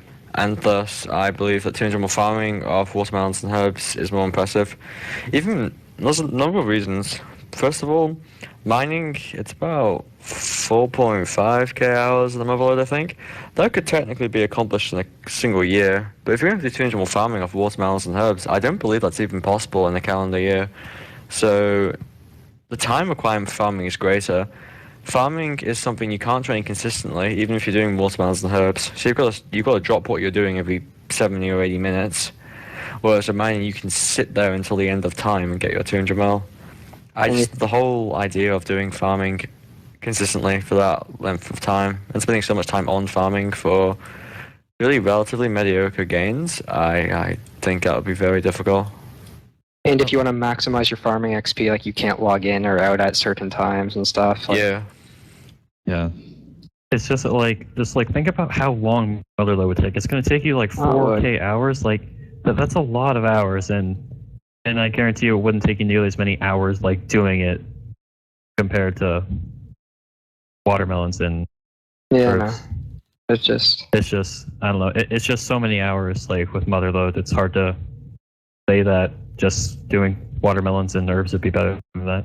if somebody only did that and nothing else on the account, they'd only log in like every 80 minutes and doing that, I'd have to go with MLM. But I'm just looking at it based if I have to keep skill hopping the whole entire time and playing between that. That's how I look at it as well. Yeah. Yeah, I used to do herbs. I would farm Renares, and it was extremely tedious. And like the time you'd spend doing farm runs would add up a lot, especially like gearing up for the farm run if you're doing like a different skill. It would actually add up a lot of time if you're doing it every like 80 minutes. Mm-hmm. If I speaking about Motherlode as well, although it is 4.5k hours, so you're going to be getting more EHP per hour than if you're just farming, and you make billions of GP. You make billions in farming too, but well, not necessarily. It depends what herb you make. But I feel like that aspect of farming too, the fact you'd be getting less EHP would make it harder for some people. Yeah. Plus, farming is kind of risky with that what is it? Incanifis or whatever, that one ghost or whatever that can kill you. I don't know what it's called. Vampire, that's what it is. Didn't Brad die by that? That just I believe he did. Yeah, he died in the farm into a vampire. Yeah, risky event. Sorry about that. I blanked on what it was called. I remember doing herb runs and that happened. Oh, it attacked me. I was wondering what the hell was going on. Oh, yeah. I used to have a level 3 skiller, and when I did like the fruit tree in Brimhaven, the jungle spider there would always kill me. I'd have to like navigate myself around the patch in order to safe spot it. So I've seen my stuff. I've seen people do that. It looks funny. I think we're more likely to see somebody get 200 more mining from Motherlode than 200 more farming from those methods. I just think that's what I would expect to see first in old school RuneScape. Mm-hmm. I've already done a lot of it though. Yeah. It's true. Okay. Do you value GP? If so, in what way? Yes, I value it because I don't have any zero-time money-making methods because I'm lazy, and plus I don't really have a cash stack, so I value it at what nats currently are, like 1.4 mil an hour, I think, off the top of my head. So yeah, but basically because I don't really like flipping, and I don't altscaping is just boring to me. I don't really value it because you can get tournament level without really ever worrying about money. I mean, you'd have to be good at flipping, but you can do skills in an order where you really never run out of money, so I don't really value it. I value it right now because I'm trying to get enough money to max. because the dueling are all my money. But after I max, not really going to care about it much. Yeah, I don't value money at all because I have alts. So pretty much I just spend money however I please, and I just know I'm going to make it back, and it's not ever going to be a real worry for me. Yeah, I don't value it much anymore either. Like I used to value it back in the day when I had to runecraft donations for money because I had to spend a lot of time and work on the money, so it felt a lot more valuable than how it is now. So to me personally, it kind of depends just how much time I spent on gathering the money. But personally, I don't see it as inherently valuable just because there's so many bad ways to gain money as a result of free trading. So I would say I don't really value it in an objective way, but in a subjective way, it can be valuable if someone has put a lot of work and hours into it. How I value GP depends on how the GP's been generated and who has it. For example, somebody who's made, let's say somebody runecraft like Sten, they runecraft money for 200 more pro and 200 more construction. They then achieve those skills. I would value the buyable achievements, which are GP related, because of the way he made the money. But somebody who generated all their money from zero time Darkscape, I would value less because I see that as easier.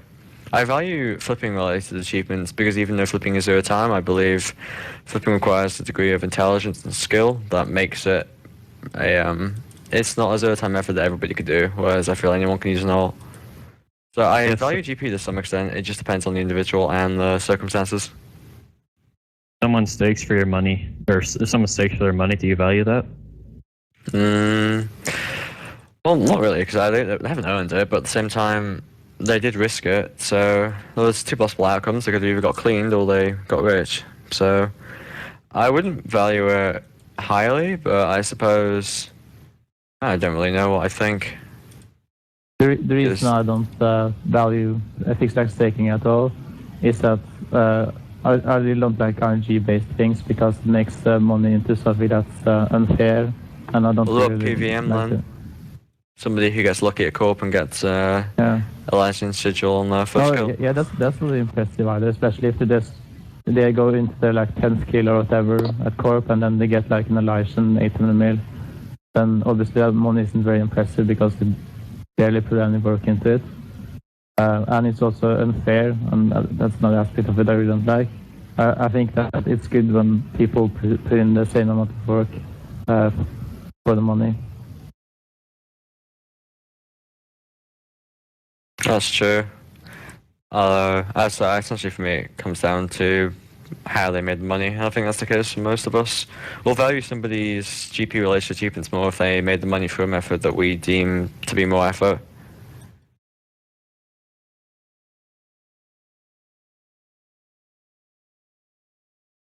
Well, that said, our next question is, what is your favorite non-skilling activity? I've honestly been trying to think of this for like the last question or two, and I honestly have no idea. I guess going to skilling-related parties for 200 mils and 99 or maxing. That's always a fun time. But yeah, I don't really know. I don't have any, I guess. I haven't really done any, but I could see myself maybe doing some mini game. But sometimes I'd like to just try some boss slaying, which is still sort of skilling, but it's quite different because it's PVM. So I wouldn't mind trying that one day. Yeah, like everyone else, I don't do a whole lot that isn't non-skilling, but I guess BA isn't that bad. It doesn't make me want to throw my computer at the wall, so I guess that. Yeah, I used to love PVM a lot, and basically all I did on RS and RS2 was do dungeoneering, mechs, and corp. And I would say probably nowadays I would probably pick corp as the other thing I would do besides skilling, just because for some reason I loved killing that boss. I'm not sure why, but that'd probably be my favorite thing to do besides skilling. To me, it's kind of like a big reason why I play this game is for my friends. So a lot of the things I like to do outside of skilling is when I can hang out with my friends, basically. Like even if it's something like dancing or being at achievement parties or something like that. I still enjoy that quite a bit if I can hang out with some of my best friends. Just because that's a big aspect of why I enjoy the game is the social aspect, meeting new people. My favorite non-skilling activity, I enjoy the Slayer minigame. I'm not sure some people don't consider it skilling, but I particularly enjoy killing things. So the Slayer minigame being my favorite non-skilling activity. But if we define Slayer as a skill, then it'll be PVM of any description really. I like boss fighting, whether it's RS3 style raids of Virago or it's Gobbles and Corpin old school. I think it's just the thrill of fighting bosses with friends and getting those rare drops. It's very exciting, and I find it to be a highly enjoyable activity to do for hours at a time.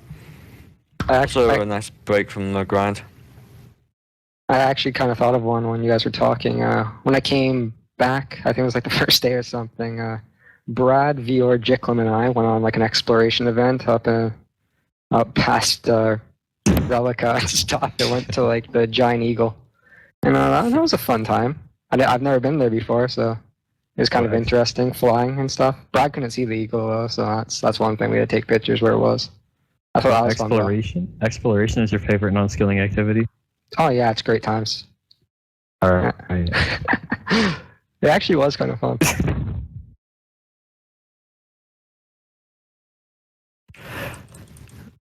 Aside from Slayer, what skills can you see being devalued the most in the future? Well, all the slow skills, basically, like the gathering skills. I'd say mining, maybe again. No one really likes mining, so maybe an update on there. Yeah, I'd say that's the main one that would get updated. Didn't think of an answer before we got to here, but I know you can runecraft with lavas, but I feel like it's gonna get even faster than lavas. There's gonna be some update.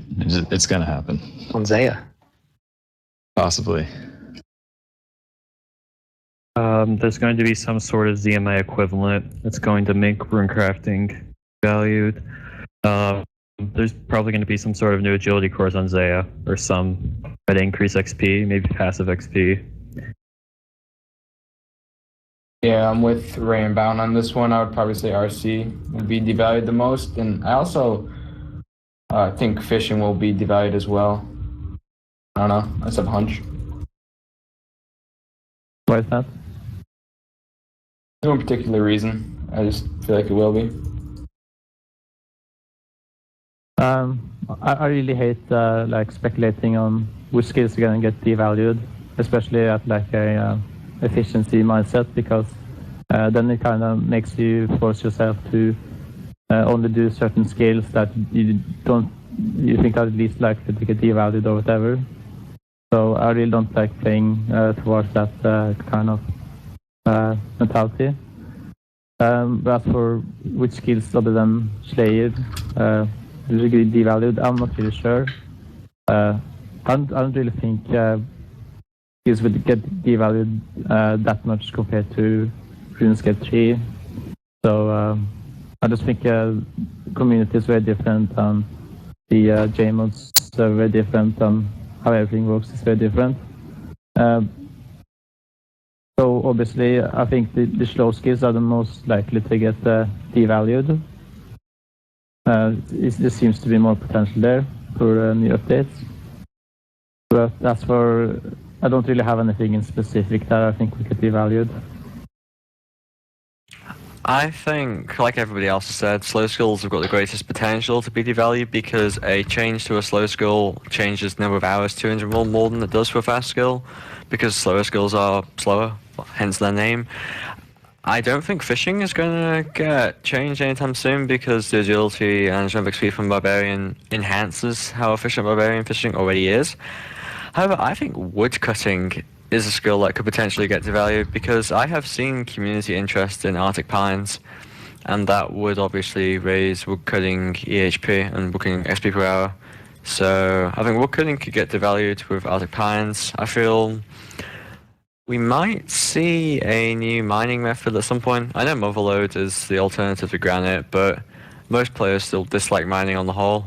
And I wouldn't be surprised if we got something closer to the LRC, where it was faster than motherlode, but equally profitable and maybe even more AFK. Finally, I'd say the Oronia ZMI Altar for runecrafting is a distinct possibility. That wouldn't necessarily devalue the skill a lot, but it would give an alternative to lavas that's slower, but not by a lot, and profitable. So I think it would make 200 more runecrafting more realistic for some players, because they could do ZMI for 3.5k hours approximately and make money getting 200 runecraft. It's a less intense method than lavas as well. So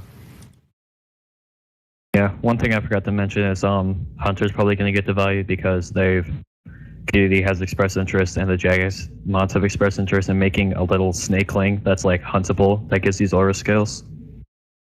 That'll probably happen.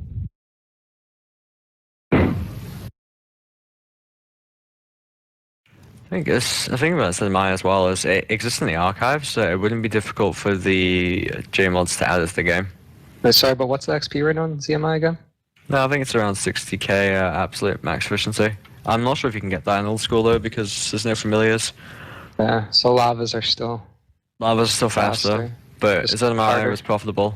Yeah, that's true. But that goes back to like 0 time GP. Yeah. Our next question is in regards to Deadman mode. We've been asked, will you play or try Deadman mode when it comes out? And if so, what would you do in-game? Mine's just a flat out no. It doesn't seem interesting to me, and I don't like new game modes. It just splits the community into even more subcategories. I don't think I would try it, but if I did, I think it'd be kind of fun to just do agility, because you can start that from the very beginning of an account, and if it's going to be 5 times the XP rate, I think it'd be kind of just for fun to do that. But yeah, I don't think I will be playing, but I might maybe watch a series on YouTube about someone playing it, or streams. Yeah, if I had enough money to buy a bond for another account so I could like play it on the side while I'm doing fishing or whatever, I would. And I type for cash, I probably would end up playing it. But I'm definitely looking forward to the streams or videos that other people will be making. Yeah, I'll make an account and log on to it and probably play it for like a day or two, but I don't expect to play any longer than that. I don't think I will. I probably won't even go into it. I just don't care about it. So there's nothing appealing about it to me. So yeah, I just don't care. And I agree with Oi. I like the idea of Deadman similar to Darkscape, although I prefer Darkscape's mechanics, and I will try Deadman when it comes out, but I don't have any set goals. I think if I was going to play it, I would try and rush Slayer. I know Slayer would be difficult to do, but it would be so rewarding. Even if you could get to 70, or 75 rather, for Granite Moors, so much GP could be made. And I feel like to do Slayer efficiently on Deadman, because of 5 times XP, all you really need is at least 60 attack, 43 prayer to pray flick, and a decent source of food for when you need to eat. So if you had someone to help, like friends to assist, I don't think it'd be that hard to get high Slayer. Also, most Slayer tasks are located in single combat zones, so you can always be put into... You won't be able to be attacked by PKs all the time. If not, I would consider doing something like thieving or agility just for fun, because at 5 times XP, get 99 in a couple of days, and then walk around with skill cape. But I'm probably going to play Darkscape more than Deadman, because I like the premise more. Yeah, I think it'll be a lot of fun to try to make a lot of money early on from methods like Slayer. I think we're going to see more alts for Deadman than we have seen for Darkscape, because Deadman will obviously have GP exchange between old school and Deadman, and you know that's going to be a lot of money per hour on release, similar to how old school was very overpowered.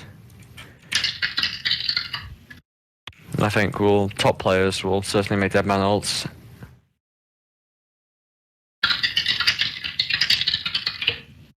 We'll see.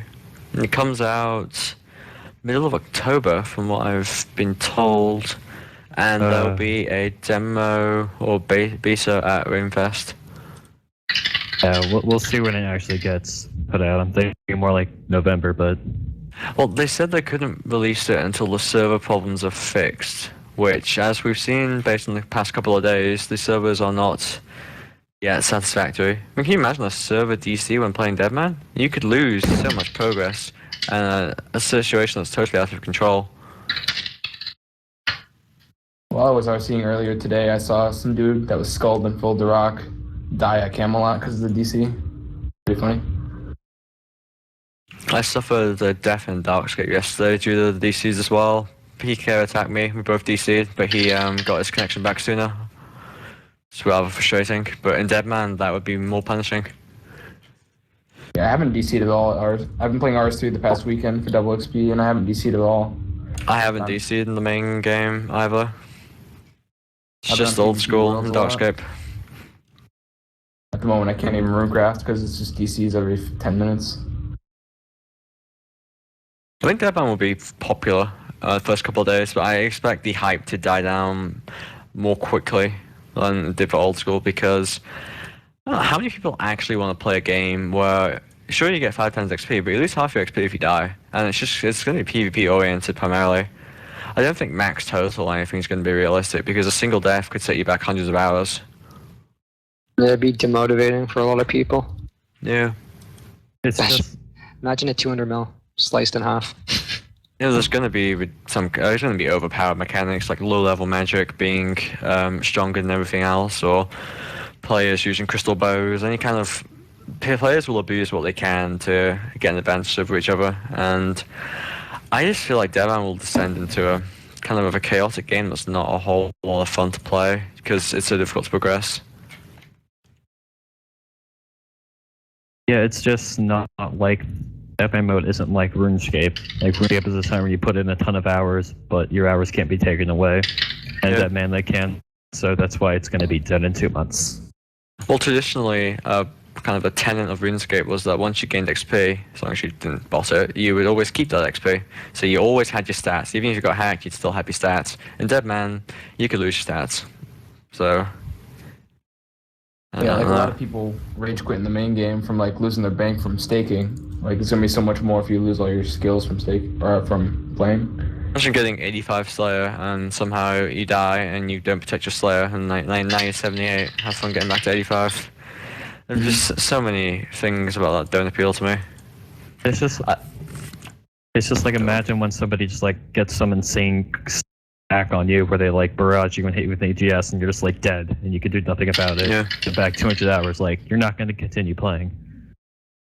That's the thing, in old school, our system allows for combos that can kill you in one hit, like a Gmaul barrage stack, an AGS stack, or going into multi and getting D-speared. Yep.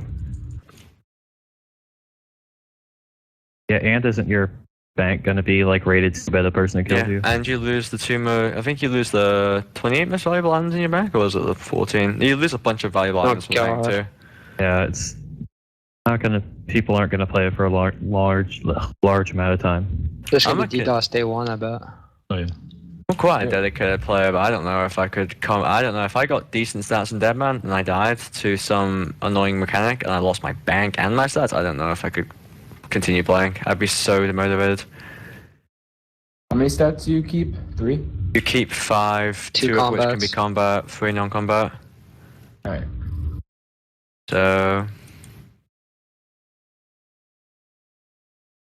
it's quite. I feel like Deadman was created in a rush. It was mod Matt K, who does actually have some good ideas, and I think what he was envisioning was interesting. The whole idea of a PvP RuneScape where it's high risk, high reward, fast paced. But he mentioned it once in a stream, and it became a full-fledged game mode within a matter of weeks. Like everyone joined on the hype train. I feel most players haven't considered what is Deadman actually going to be like. Yeah, they rushed in it. Sounds good in theory, I guess, if you're just looking at like, oh, I get a PvP around the whole world. But once people start playing it, I really think it's just gonna be a bad game mode. That it's gonna really die down after the first few weeks. Ragging will be so potent in Deadman. Oh yeah. Just like, imagine if you're wood cutting and then you get barrage and you can't move back to the bank and you die. Yeah. It's just so many things. They're gonna hate it. But so that's just that one time you got AFK for a minute and you happen to die. You lose everything as a result. Yeah, and just random lucky combos too. Yeah. And plus no GE. Like that's one of the things I think they did great on Darkscape. How they have 3 different economies. Oh, player-to-player trading in a PvP game when there's no safe zones? Oof, Yeah. no thank you. Is there gonna be banks? Are gonna be safe zones or no? I think you can still be attacked in the bank, but the guards will attack the aggressor and kill them. But that means someone could still rush you in the bank. Like, I could run up to you with a Gmaul and I might get lucky 100 times. Even though the guard kills me, I still get your stuff. Yeah, there's gonna be trolling like that, I bet. Yeah, exactly. They'll be showing Deadman at Runefest. I'm going to try and play it there if I get the opportunity to, because I just want to see what it's going to be like to play. Because from this discussion and other discussions I've had with players, I don't have high hopes for it. I feel the first week it will be really fun, but once people realize how to rag and troll each other effectively, and certain areas start to get dominated by, say, small clans or larger clans, then progression is going to be nearly impossible. And the ability to lose so many hours doesn't appeal to me at all. I also don't see how they're gonna release it, because didn't they say the servers are gonna have to be fixed or whatever? Yeah. Like, no, like it's been like a year or whatever, and we still have DDoS attacks pretty regularly. So Jagex has invested a lot into their infrastructure, but yeah, no, they've tried a the lot. fact remains servers can still get DDoSed, and on Deadman that's going to be crippling. And I like almost positive first day or two, they're gonna try to hit them off a lot. I think they will. We'll see people doing waterfall quests, and servers will get hit off, and people will be getting killed by the moss giants, the fire giants. It's just gonna be sad seeing all the work they put into it, and then it just to be dead content. It seems like almost a waste, even though they said like it's not gonna interfere with the other plans they have. Yeah. I also, maybe this is a moot point, but I don't like splitting the community. Yeah, me either. Like, splitting it even further. RuneScape, although it's still considered a popular MMORPG, our community is not that large. I don't want it to be split into smaller and smaller pieces, because if you have a fragmented community, individual sections of it can die off, and I wouldn't like to see that. Well, hopefully this will be dead content, so all the people just come back. I suppose. We will find out. Yeah. Curious to see what the chat or YouTube comments think. You can post your opinions on Deadman mode. Most of us seem to be pessimistic. But I will reserve judgment until I actually try it. What are your thoughts on sailing not passing the poll? I'm glad I didn't pass a poll. We did not receive enough information. It was rushed, and generally it just seemed like a lot of the content coming from it was at low levels, and I don't really like that. And plus, they kind of like just tried to force it to pass. I don't know, with the holding things and stuff like the polls. So yeah, I don't really like that. I never really read too much about it or listen to any Q&A streams about it, so I was kind of lacking information, but from what I heard, I wasn't very interested in it. My name was a joke, 6-hour sale, because if it passed, I felt like it was just going to be AFK. But yeah, glad it didn't pass. With sailing, it's like, I don't know how Jagex is ever going to get a new skill in the game, because we don't trust them with anything at this point. It's like even with the devlog, it was like they would have to specify the XP rate beforehand, and they wouldn't specify it beforehand. That's one of the reasons that I voted no. And like all these rewards, it was like all these rewards are gonna have to be pulled, and we can't just vote it all in, because we know they're gonna throw some overpowered shit in there that they didn't think about if they don't pull everything.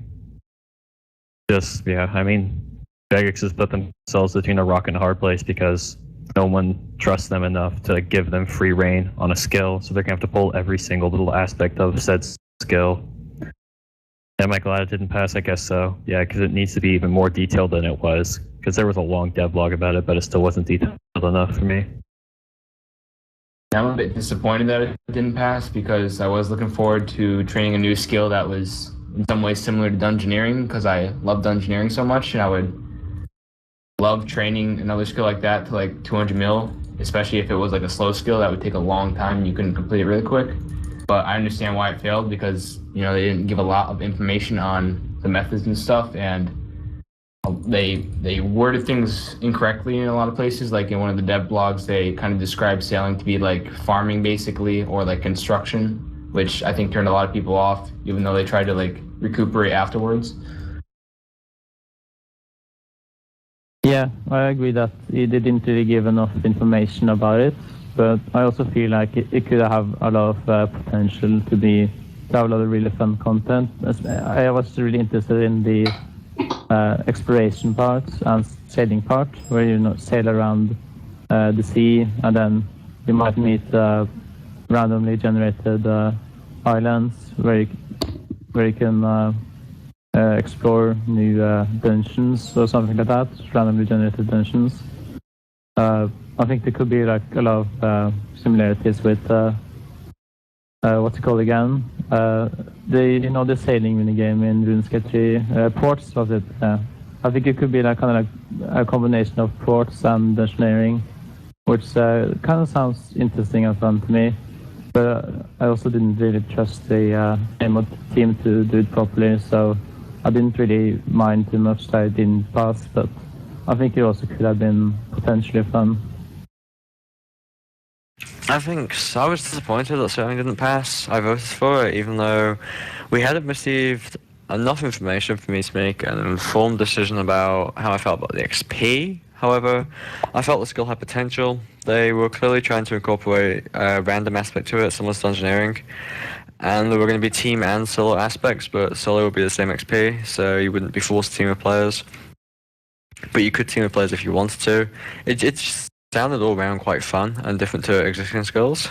But I mean, the fact that it didn't pass means I can focus on 200 more Slayer instead, so it's got good and bad aspects for me. But at the same time, I wanted the skill to pass because I feel like it would get more people involved with skilling on the whole. It's just that if sailing had required other skills to succeed at, then it would have been more... They would have given players more incentive to skill than they currently have. So I'm hoping they repoll it in a couple of months with more information, and I do hope it passes. I'd like to see a late 2016, perhaps. What do you guys think about on Twitter how they said they weren't going to pull it anymore, and then a few days later they said, "Oh, we'll be pulling it in the future again." Well, They're contradicting each other. It's a misconception because they didn't state that they were never going to pull it again. They just said they won't be repolling it anytime soon. Not initially, I thought. They said it wouldn't be repolled, but they didn't specify ever. Oh, well. I assume most people took it as...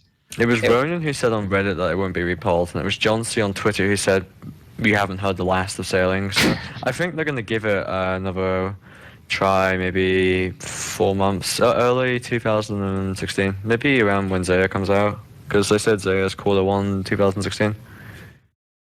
Yeah, it's just one of the things that the Jagex mods like, so the Jagex mods are going to push it more than other things. Yeah. I think it had a lot of potential to be a really good skill. And I personally love skills that like involve organizing like a team. Like for thieving, I love like duoing PP, and for hunting, I love hunting with like a partner or a trio. I just like training skills with other people. Me too. Slayer. There's not enough of that in RuneScape, cooperative activities. I know people like solo play, but I also like team play, and I don't really get any. I kind of like team play, but I don't like being forced to have to train a skill with somebody else to gain the most XP per hour. Yeah. I don't think it should ever be like that. That was the mistake they made with dungeoneering. Solo XP was so bad that you had to use a team to get it efficiently. Yeah. I just don't like relying on other people. Yeah, you could have a lot of frustrating times with like really bad teams, but once you get like a good set team that you can rely on, it's a lot of fun. Yeah, Yeah, exactly. I can imagine.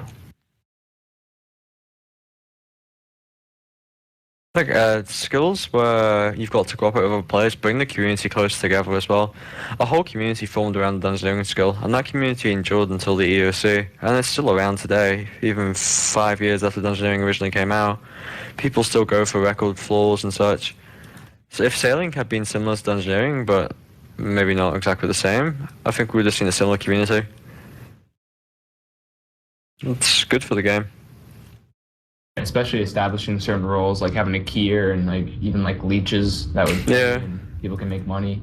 For sailing, you might have a navigator. You'd have perhaps a designated combat person, somebody in a support healing role, someone else who works with repairs, like if your ship breaks. They're the person who quickly get the planks, the ropes, etc. And also, dungeoneering is definitely like a skill-based skill, like where you actually like the more you did it, the better you get, and that's the case in some skills. Like for fishing, obviously, like the more like if you 3-tick fish, you're gonna get better at it the more you practice. But there's always gonna be that cap where you can't get any better because you already know it. The skill cap for dungeoneering is higher than any other skill. Yeah. So it's something that's fun, in my opinion. Okay, moving on from the question of sailing. Assuming no zero-time GP methods, do you respect 200 more magic off imbue or 200 more farming off purely trees more? Easy one for me. 200 mil magic off imbue because it takes a lot more time, even though it's multi-skilled, and it still costs quite a lot with the price of Astrals currently. I think the magic would be more respectable because if you're doing 2 animal farming off trees, it's really easy to always have enough money because you can just runecraft for the farming and you'll never have to worry about the money. But if you're doing 2 animal magic with imbue, you do have to worry about the money. 200 mil magic off imbue just shows a level of consistency to me. Like, God, that's like 10k hours. That's just a lot of hours of playtime. So 200 mil magic off imbue just shows like how consistent and how long-term of a player you are. So definitely 200 mil magic off imbue. Yeah, I'm the same as everybody else. Like I've been imbuing for months and months, and I'm still not 99 magic. And I do it with like pretty much every skill I can. It just takes so long. You have to be so consistent with it. Yeah, I really agree with Bone, especially when it comes to magic, that you need to do the hard tournaments as well. Up to 10,000 hours, you can't do the magic imbue with easy Bibles. You have to do it with the hard gathering skills and agility and such. So I really see that's the most respectable. And with the tournament farming, I mean, sure, it does take a lot of money, but you can just do it like 10 minutes per day. Not much effort. Pretty much anyone can do that, and yeah, it's just really easy. So I would definitely say 2 million views is a lot more impressive. I think I'm going to have to go the majority here and say 200 more magic off imbue is significantly more, vastly more impressive than 200 more farming because it's around 10,000 hours at least of training other skills. I mean, although the magic XP is 0 time because you multi-skill it, that still takes a level of additional commitment to every skill you train. Agility, thieving, slayer, hunter, whatever you imbue with, that you have to do alongside it. Whereas farming is something that you can do for 10 minutes a day. If you've got runecraft for, say, 1,000 hours, and then you can farm for 10 minutes a day for the couple of years, and you'll get it. Magic takes a lot more time of training other skills. I'm curious when we're going to see the first player to achieve 200 magic, primarily off imbue. I think Voleni's the farthest at the moment.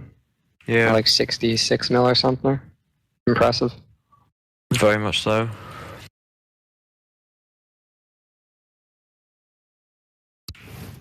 What are your thoughts on the new skilling pets? For those of you who are not aware of the skilling pets, the recent development blog on skilling pets proposed adding 4 new skilling pets for hunter, mining, fishing, and woodcutting. I voted no to them. I don't think we need this game to turn to Petscape, and have like a ton more easy pets in the game. The one thing I hope is that they're actually really rare, because it said like mega rare pets or something. So I hope it takes more than like, I don't know, like 1,000 hours on average to get a pet, or at least like, I don't know. I just hope I don't see them everywhere. Yeah, the problem with them is that they're going to be so common. I know that they said just 99 alone won't get you a pet, but even if it's like 20 mil, so many people have 20 mil in just any skill. It's going to be so common. I don't want them. It's like kind of for everyone else. Even if they made it like super insanely rare, like Black Chinchompa pet 1 in 100k or something like that, it's still, it just doesn't work. Like pets just don't work for skilling. They don't belong there. They belong as boss pets. I think the skilling pets are kind of neat because I've always kind of wanted a pet, but I've never really wanted to actually put the like additional effort into actually like doing a boss, which isn't that efficient.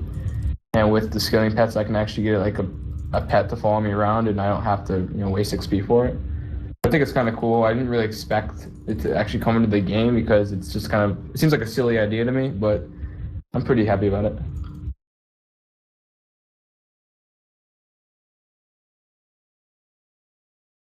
Oh, it's me now? Yeah. Yes. Yeah, I think they would be kind of cool if they were like really rare, like I said. Although I don't really care much for pets in general. They seem very unnecessary. So yeah, and I think it's kind of like a thing for PVM. I don't think it belongs to skilling. And yeah, I just don't care that much about it. But I guess they will be a little bit cool if they were really rare. So I'm not sure if then it should be RNG based or if it should be based on how much work you have done. Yeah, I don't know. I haven't thought about it enough. So I'm of the opinion that pets should be primarily for PVM because it's an RNG based achievement, which is like most PVM, it's RNG. And skilling is usually based on consistency, where you grind and you gain a set amount of XP every hour. Adding a skilling pet it's RNG based, so it's kind of different from regular skilling. And PVMers have got pets to show off accomplishment, generally, whereas skillers have skill capes, but now skillers have got pets as well. I'm not sure if it's necessary really, and I don't understand the desire for them. If they're going to be really rare, most of the members who voted for this are never going to obtain one, so why would they want them so much? Yeah, it's just so weird to like getting a boss of it as a drop kind of makes sense. Like getting a Chinchompa pet from hunting a Chinchompa and grabbing it doesn't really make sense. Or like getting a pet shark from fishing or something like that, it just doesn't fit. The blue heron. Bird. I don't know. The only thing I can see, like, if you're thinking about it logically, is the bird swoops down to get the fish, and you somehow catch it. They talked about people that already have 200 mil in those skills, if they're going to be getting a pet automatically or not. No, they won't. They wouldn't. That'd be interesting. People that Be are, nice, like, but really close to won't the- happen. Yeah, see, now if they made it, you need 200 mil on the skill to get the pet. Oh, that'd be cool.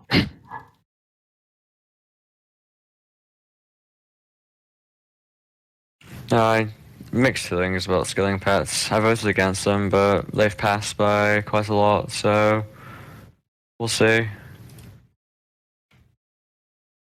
My logic though is that what confuses me is that why did some people vote for them when they are unlikely to have obtained one due to the rarity?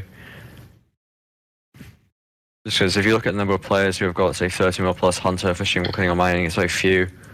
And if we assume that's the kind of XP required for a skilling pet, why would so many members of the community want them in the first place? I think the mentality is like, it won't really affect me. I don't mind if they're in the game or not, even though I'm not going to get them. There's going to be somebody else who does, so I'll just vote yes for them. Oh, I suppose it's logic that it doesn't affect them, so they'll vote for it in the interest of others. Yeah, we I- need an abstain option.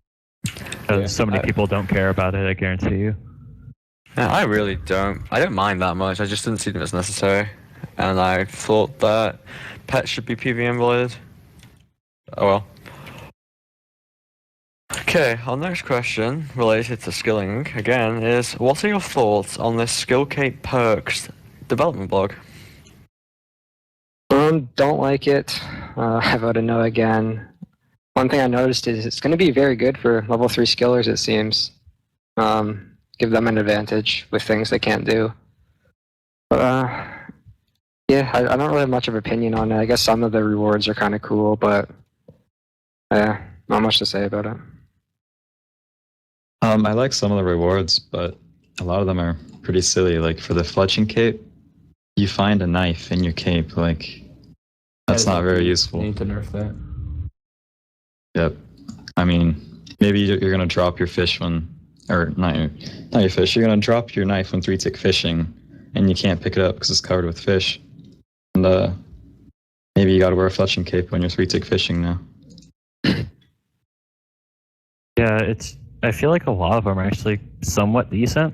It's just that some of them are so incredibly useless. It's like the attack strength or the attack and strength ones. Or wait, no. I remember there was one of them. It's just like you boost your level 1%, like one level more. Which like for the melee. Yeah, for fishing actually, it might be a little bit. I don't know. Overall, it's not too bad. Like nothing incredibly overpowered. So yeah, I like it. I don't really like them at all. I'd prefer if they didn't come in the game. And I think the major thing they should do if they want to like rejuvenate skill capes is just be able to use the fire cape on it to give it the stats of the fire cape, or just give it the fire cape stats, as well as like the graceful cape. That's like because that's what most people use for combat and skilling. So it would just make the most sense. Yeah, I don't think it's necessary. I don't see why I would need the extra 1 level boost from fishing cape, and I don't really see the point of having like an extra knife on the fletching cape or whatever. I just don't see them as necessary, and it's just like a small update that makes the game just a bit slightly easier and slightly easier and faster without adding anything interesting into it. So I'd rather not have it in the game. Mixed feelings, because I feel most of the skill cape perks offered are rather useless, while some are perhaps slightly overpowered. Although they have taken feedback. For example, the original Slayer cape perk, they were going to let you have 1 free skip task a day, but I suggested to Kieran that instead change it to being able to repeat the same task you just got assigned, which I feel would be more useful without being overpowered. But just to clarify, he stated that you would not be able to use this to get the same task every single day. They would have a mechanic in place to prevent players from just doing the same task once a day, every day, because that would be very efficient for Slayer. So, also another thing about these skill capes is it provides a lot of benefits for pures and level 3s, which I don't think the community's considered at this point. Because I remember reading that the thieving skill cape will have benefits of the Aldi cloak, the mining one will have benefits of the rock armor, and the cooking one will have benefits of the cooking gauntlets. These are all things that level 3s can't access currently, and 1 death pures can't get the rock armor or Aldi cloak. So for a community that generally hates players who limit themselves and votes against everything, they voted for an update that benefits players who limit themselves more than it benefits everybody else. You probably didn't consider that when they were voting. Yeah, I don't think they did. I mean, I think it's benign, but when it's you're unnecessary. when you're level 3, you already choose yourself to restrict your options from skilling anyways. So I don't think many level 3s would even care that much, since they could already just train the combat and get that advantage if they wanted to. Lord Speed seemed quite happy in the CC when he heard about it. Oh, just to clarify, I thought the poll had already gone out. Apparently, it hasn't. I think it's going to pass though, because the community reception to the Skilling Cape perks has been positive. I'm confident it will pass, even though it will benefit level 3s and PLs more than mains. I feel like most people who go and like vote in a poll don't actually think all this through, like we're talking about now. They're just like, oh, log down, okay, new poll, go, blah blah blah blah blah, click through the questions. And they give it like 5 seconds of thought. We had a related question asked by Titan Rider. I was going to do it at the end, but it fits this topic more closely. He asked, what do we think about the Maxcape having all the abilities at once? No. I think that's really OP. What about you guys? That's OP, and I don't think that should happen. I don't think it's needed.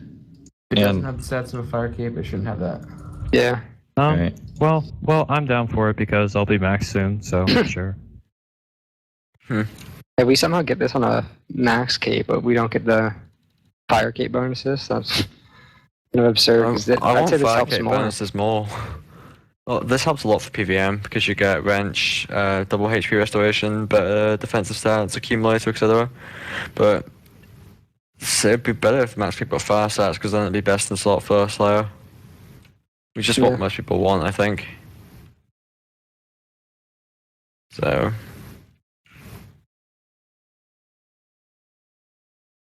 I don't think if the poll question is give all abilities to Maxcape, I don't think it'll pass. I just want all the skill capes to stay the same, to be honest. Mm. Yeah, well, this definitely isn't the worst thing they suggested, so yeah. Sure.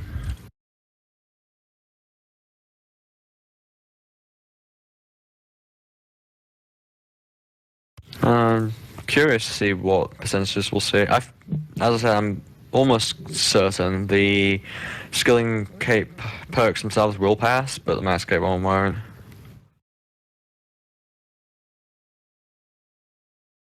Anyways, our next question is, what do you think about the Angler outfit and how long did it take you to get? For those of you who don't know, the Angler outfit is a fishing bonus XP outfit recently released from Fishing Trawler. It gives you a plus 2.5% bonus to fishing XP when all the pieces are equipped. We were told by John C. it would take approximately 6 hours to obtain on average, which makes it efficient for 200 more fishing. I like how it looks now, the original version that Alfred made, I think.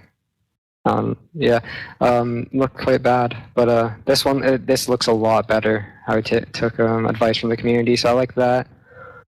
I don't really see that big of a problem with the 2.5% boost because there's already one with wood cutting and mining, I guess. So I like how now like all the gatherers pretty much have it. And it took me roughly 14 hours to get. It took quite a while. I got my first piece right away, and then it took 12 hours for my next piece, and then I got my last 2 pieces relatively quickly after that. It was okay, I guess. I basically just played Xbox while getting it, and sometimes helped out and imbued where I could. I'm alright with it. Nothing against it, really. The 2.5% doesn't save too many hours overall. It looks pretty good. Fishing Trawler was pretty fun because he just sat there, and it took me 2.5 hours. Damn, that's fast. Yeah. For my outfit, I don't really have too much of a problem with it. Like 2.5%. That does shave quite a few hours. Save you like 5 mil fishing XP. Be like 50 hours, I guess. Maybe if you're really good. Which sucks, but it's not awful. It's not something worth having a right and pally over. It took me like 5 hours to get, most of which I AFK'd in class because you had to click once every 5 minutes. Yeah, I have no problem with the outfit. I don't have it yet, and I don't plan on getting it really ever because I already have 99 fishing, and I don't plan on doing any post 99 fishing. But overall, I think it's a good update, and I'm glad other people enjoy it. Yeah, I actually kind of love the outfit. I got it pretty much right after it came out, and it took me about 6 hours, so average amount of time. And the reason that I really like it is that it has added another element to cheating fishing, which is that since you need to equip the reindeer hat while spawning the snow patch and then continue to cheating fishing, you have to be wearing the reindeer hat. But since the angler hat gives not only it gives a percentage boost, but it also gives us a set boost if you have the entire set. So it is very efficient to kind of switch between the angler hat and the reindeer hat while cheating fishing, which adds a bit more intensity to it, another element, and makes the skill a bit more interesting. And the boost isn't too great, I don't think. Like 2.5% isn't that big of a deal anyways. But yeah, the only thing I didn't like about it is the fishing trawler minigame. I think it doesn't really work with that many people at a time, just because it makes it so that pretty much 90% of the people within the game can leech, just because you only need like 20 people or so to regularly overwatch what's going on in the boat. So that's a big problem. It just makes it so you can just AFK the entire 6 hours. You don't have to put into any work for the outfit. So that's really the only problem with it, I see. I don't have a problem with the outfit. I think it's the fact that they're trying to bring some activity to fishing trawler is a good thing, but at the same time, I feel like adding a one-off item that people purchase and then never go back to trawler for is a mistake. If they wanted to make trawler popular, they would add a consumable to give people a reason to continue playing. I don't have the outfit myself because I don't see myself doing 200 fishing for years, and I feel that perhaps by the time I do get around to doing fishing, there may be alternative methods that don't even involve the outfit. For example, RS3 had something called C2 fishing. That was the most efficient method until recently, and you couldn't actually wear items while doing that because it was in dungeoneering. So I don't have a 200 level mindset, and not for that reason I'm not going to get the outfit anytime soon. Graphically, I think it looks okay. Not too fussed either way. It looks so much better than the original version. It looks really bad off the start. Yeah, the new model definitely looks better. Yeah, Finn, have fun doing that solo for 6 hours. I'll get it in 6 rounds, like Stan. It'll take you 24. Right, our next question is, in your opinion, what do you think is more impressive? Somebody who plays as much as they can with a full-time job, or somebody who plays as much as they can with no real-life obligations? I'm probably biased, but I think the person with all the free time in the world, it's a lot harder for them, because look, earlier in the podcast, Ray said when he was completely off, like, had no obligations, he can only play 10 hours a day. And when he's in school, it seems like But when he's in school, it seems like he tries to play a lot more. And I feel like more people burn out when they have all the free time in the world, because they, like, when they wake up, for example, there's like, oh, I can sleep in for another hour. You know, I have all the free time. But I feel like it's a struggle when you don't have anything to do to force yourself to get out of bed or something, like really early to play. And as opposed to, say, you go to school, like, you can sleep for like 5 hours a night or whatever, and you're forced to get up. So like, you have to get out of bed or something. So that's why I say both are really impressive, don't get me wrong. But that's why I think no real obligations is harder. You go either way with this question. I must say it is harder to play all day with no obligations. But it's a bit unfortunate for the people who can't do that, because the ones that can't play very many hours a day are never really going to get noticed as doing well, I guess, in the game. But it is way harder to like consistently play like 16 to 18 hours a day. Yeah, I mean, I look at it as a game.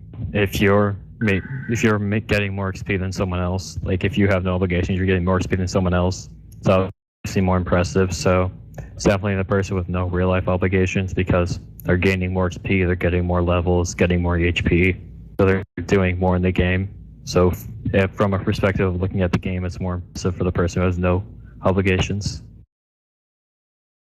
Yeah, I would say a person with no obligations playing a lot would be a lot more impressive than somebody with obligations, because if you have no obligations, like even if I had no obligations in life, like I didn't have school or whatever, I wouldn't be able to play 18 hours a day like Link's Titan at all. Like I wouldn't be able to do nearly as much as what he does, you know. And if you compare that to going to school like 40 hours a week or whatever, if you play like in all your free time, and then I feel like that's a lot easier than playing in all your free time if you have unlimited free time, with the exception of sleep.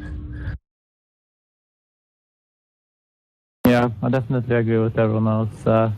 It's just that there's a lot more mentally challenging, I feel, because like a work or a school kind of works as a mental break, creates more variations in the daily routine, and that really makes it a lot more much easier, at least for me, to achieve my goals. And yeah, like you said, it's obviously kind of unfair that some people have a lot more free time than others. I also feel that people kind of choose their own lifestyle. Personally, I always chosen to stick to school, and that's because I think about my future a lot, and I also enjoy the school RuneScape grind a lot more than just RuneScape, at least in the long term. I do like going for like really hard short-term records sometimes, but I don't think I would enjoy doing it for longer periods, just because then there wouldn't be any like big mental breaks from me. I think it will then eventually lead to burnout for me personally, but I'm not sure. I think there's two ways to interpret this, as has been mentioned previously. On the one side, if you have no real life obligations and you can play all day, you have the capacity to achieve your goals more quickly than somebody who has obligations, and I could argue that this capacity to achieve your goals faster provides motivation, because somebody who plays all day long for years on end can become rank 1 overall. They have the time available to do that, and that idea of being at the very top of EHP or high scores where they want provides them with incentive to play as much as they can. And the idea that, let's say they want 200 more all, if you can play 4,000 to 5,000 hours a year, maybe even 6,000 hours a year, you will achieve that much more quickly, obviously, than someone who can only play 3k hours a year at the most, because they have university, work, school, etc. On the other hand, somebody who has those obligations has got more diversity in their life, and that might make it easier for them to play RuneScape, because they know that they want to maximize their time playing, because they are aware of the limited time they've got available. Whereas if you can play all day, you might not play as much as you can, because you feel like, oh, I might only play 10 hours today because I have all day. Whereas if you, instead of saying, you might play 10 instead of 16, for example, because you feel, I can play 10, but if you've got university or work, you might always be trying to play as much as you can because you're aware of your lack of time. Like most players I know, they go on their summer break or whatever, myself included, and we don't play the absolute most we can, but we play a lot, but we play, I'd say, probably more efficiently when we actually have obligations, because we've got that motivation to make the absolute best use of our time. I'm assuming that goes for you guys. Yep. Yeah. Yeah, playing a bit more, yeah. Actually, I don't really feel like I take it as seriously when I'm in the school grind. Like it feels just a lot more relaxing to me. So I don't know. But when I did my 1 XP, it was quite different though. Like I only slept like 6 hours per day max, and I barely spent any of my time on anything else than RuneScape, other than wasn't at school. So yeah, it's just it kind of depends what my goal is, but I usually find it a bit more relaxing because then my mind isn't just so focused on RuneScape all the time. It's got other objectives to think about. Overall, I'd say I find it more impressive if somebody can play all the time without real life obligations because the monotony seems greater than if they have real life obligations to add diversity. Yeah. So. Our next question is rather specific. We have been asked that if Magic wasn't around in the beginning of RS and was introduced in 2010, for example, would you say that it is an overpowered concept for a skill? Definitely. It's a game changer. You get a whole new combat style. That's one thing. You get a ton of teleports.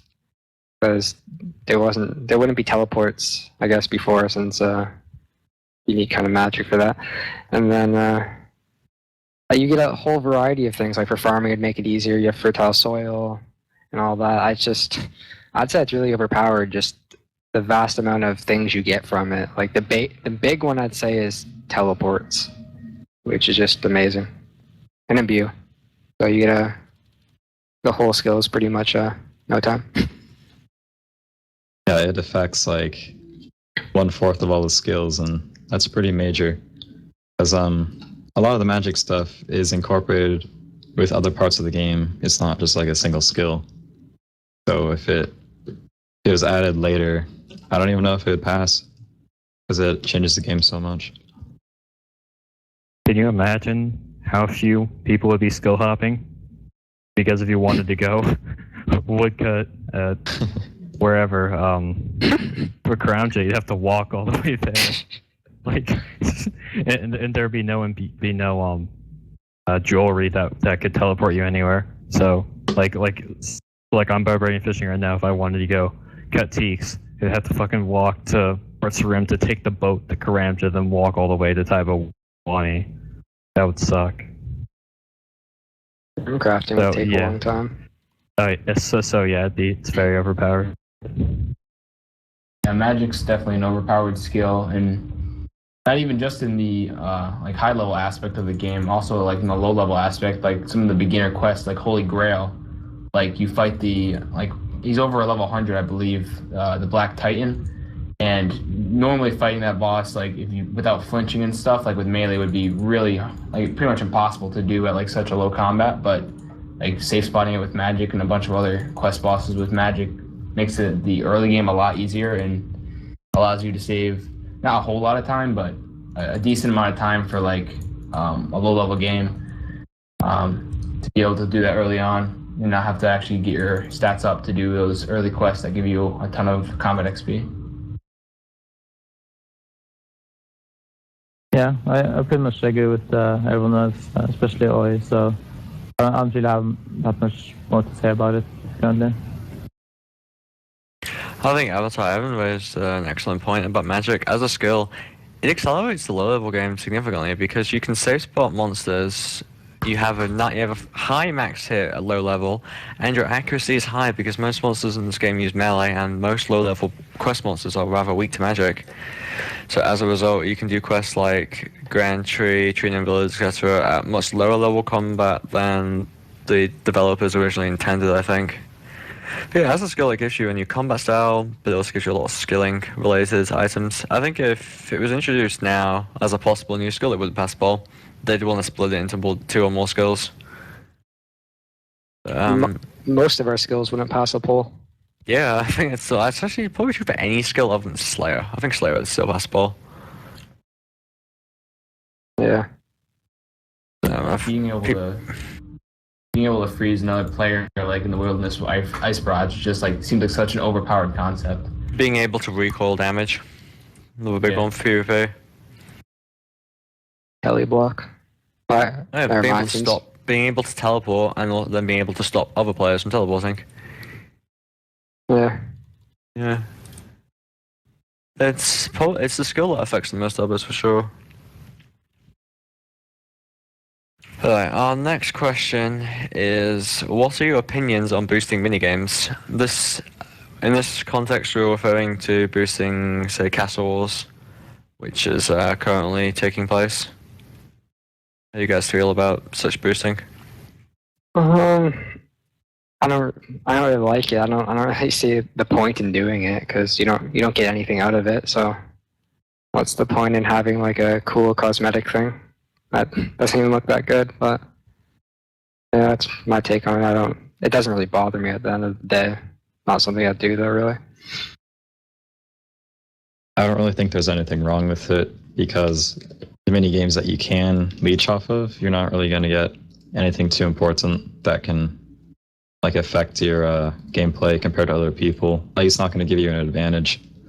Even for like fishing trawler, you can leech that, and the outfit gives an advantage, but it's still going to take the same amount of time as you actually doing the mini game, so it's not much different. I know with Castle Wars you can get tickets a lot quicker. Like I've seen screenshots of people getting like 440 tickets in a day of playing. So it just seems like really dumb. It's like people who play mini games to do completionist stuff like yeah, I put a lot of time into, but like cheated, like just like the thieving bug, like you're just abusing it until it's fixed. But abuse, like I don't know. I don't really have a problem with it because I don't really care about mini games, but don't act like it's an achievement. I don't really care that much because I'm not part of like the minigame community, but like if minigames were like a way to train skills, I think it'd be a lot different, on my opinion at least, but I don't really care that much. Like most of the rewards for minigames don't really affect, like at least Castle Wars, when you boost that, it doesn't really affect anything else in the game. It just gives you tickets to give you cosmetic armor, which I don't really see a point in, or yeah. And also, it kind of falls in the category of like more effort gives you more reward. So like you could obviously AFK Castle Wars and like do homework really easily and click once every like 5 minutes, or you could hop between like 4 different worlds to get like 4 times the tickets. Yeah, I agree with Oi, and it's bad for those people that enjoy those speed games, or I kind of have like a completionist mindset, kind of like Aubrey, that wants to do kind of like mini game completionist challenges. I just see it as very like silly and unnecessary. So yeah. I think part of the problem with minigame boosting is that, although it's not intended, if you nerf it, you end up severely disadvantaging players who don't do it afterwards. But you could use the same logic for Nightmare Zone, and I believe in the better late than never mantra. So what I would want to see with minigame boosting is methods to stop it, but perhaps you can't really punish players who boost minigames because it's most of the boosting that occurs isn't technically against the rules, because it's not classed as bug abuse, it's not classed as account sharing or rigging mechanics or anything, I don't think. So I don't really know what you want to do about boosting. You can stop it, but players who do it aren't going to be punished for their actions. So in saying that you're going to nerf it, you're basically encouraging players to abuse it all they can. So most minigame boosting doesn't affect the game from a competitive aspect because it's just cosmetics mostly, like Castle Wars armor. But then again, being able to get 50 tickets an hour when you should normally only be able to get 7.5, it's a big difference right there. 7 times more tickets than expected is certainly not what the developers intended. I doubt it would be considered bug abuse.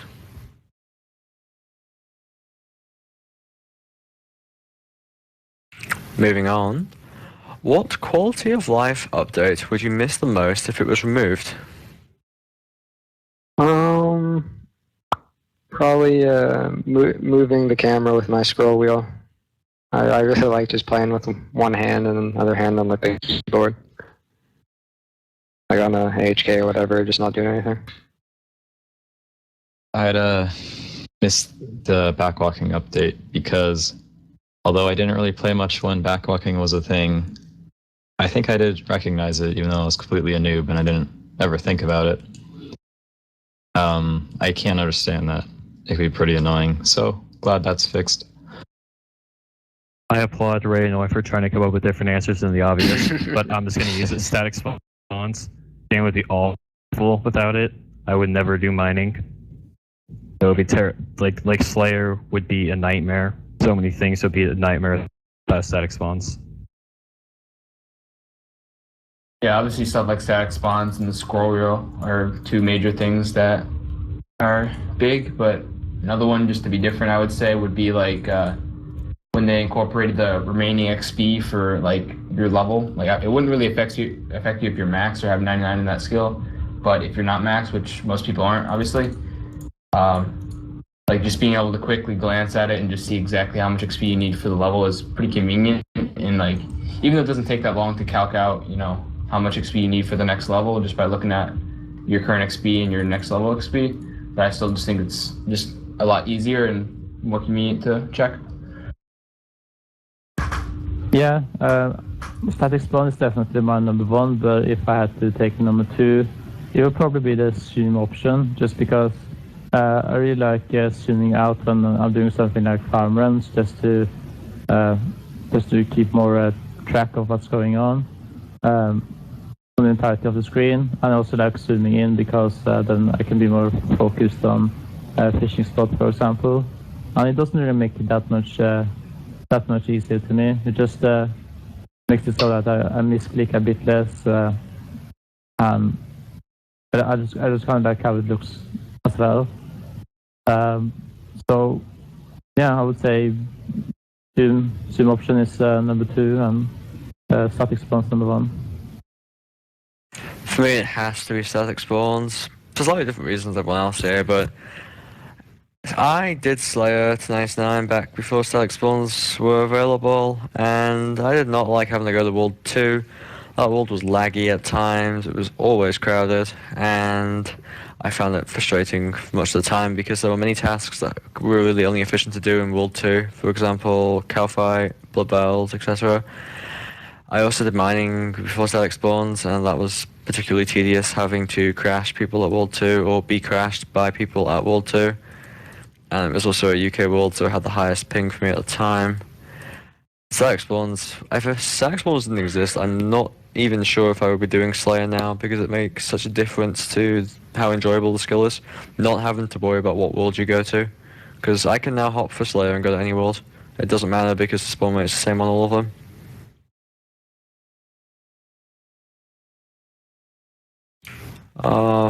Final regular question is a little more frivolous, but what is your favourite skill cape / skill cape emote?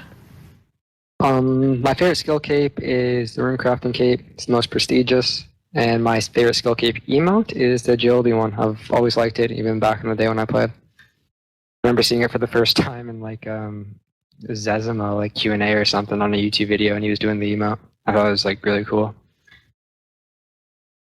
I don't really wear too many skill capes, so I really like too many of them. But the best looking one for me is mining.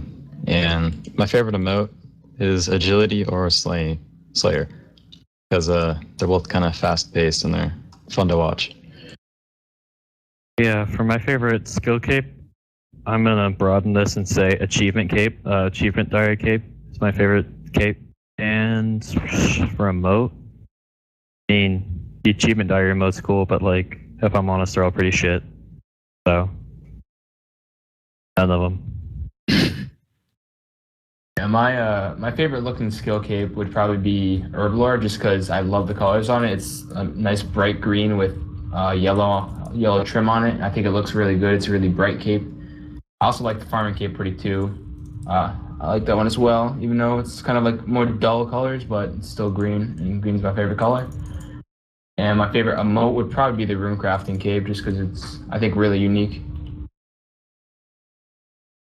I really like the hunter cape because it looks very sad and dark, and I really like that. And the icon looks also pretty good, I think, and I just like the hunter skill in general. As for the emote, I would probably say agility emote is the best one. It's just super cool, to be honest. Yeah. My favourite skill capes are Hunter and Slayer. Hunter matches all the outfits, and Slayer is just, I suppose it's somewhat nostalgic for me. I very much like how the Slayer cape looks. As for emotes, I like the smithing emote personally. It's quite lengthy, but also detailed. I also like the runecrafting emote, although I preferred it when they updated it in LS3 to make it not even better than it already was. But I don't really have many opportunities to wear skill capes anymore.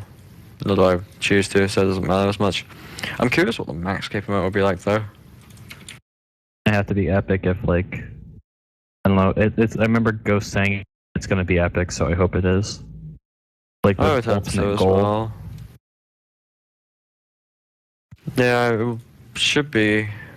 It'll probably be longer than any existing emote we have. The Maxcape emote in OS2 was 25 seconds long. It was 1 second for each skill. And those will do something similar in old school. We'll find out next month, hopefully.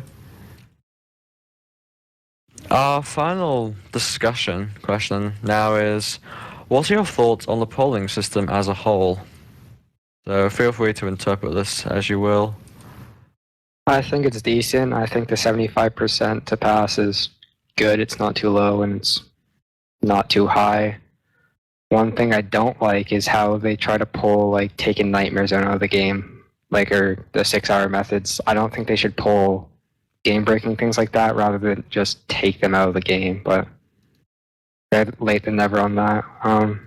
Yeah, overall it's pretty good.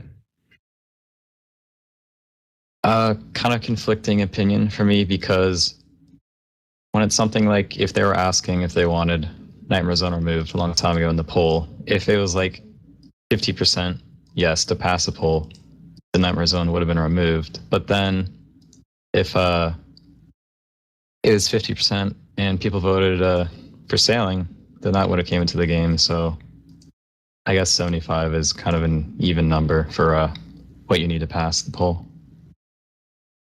Or a balanced number.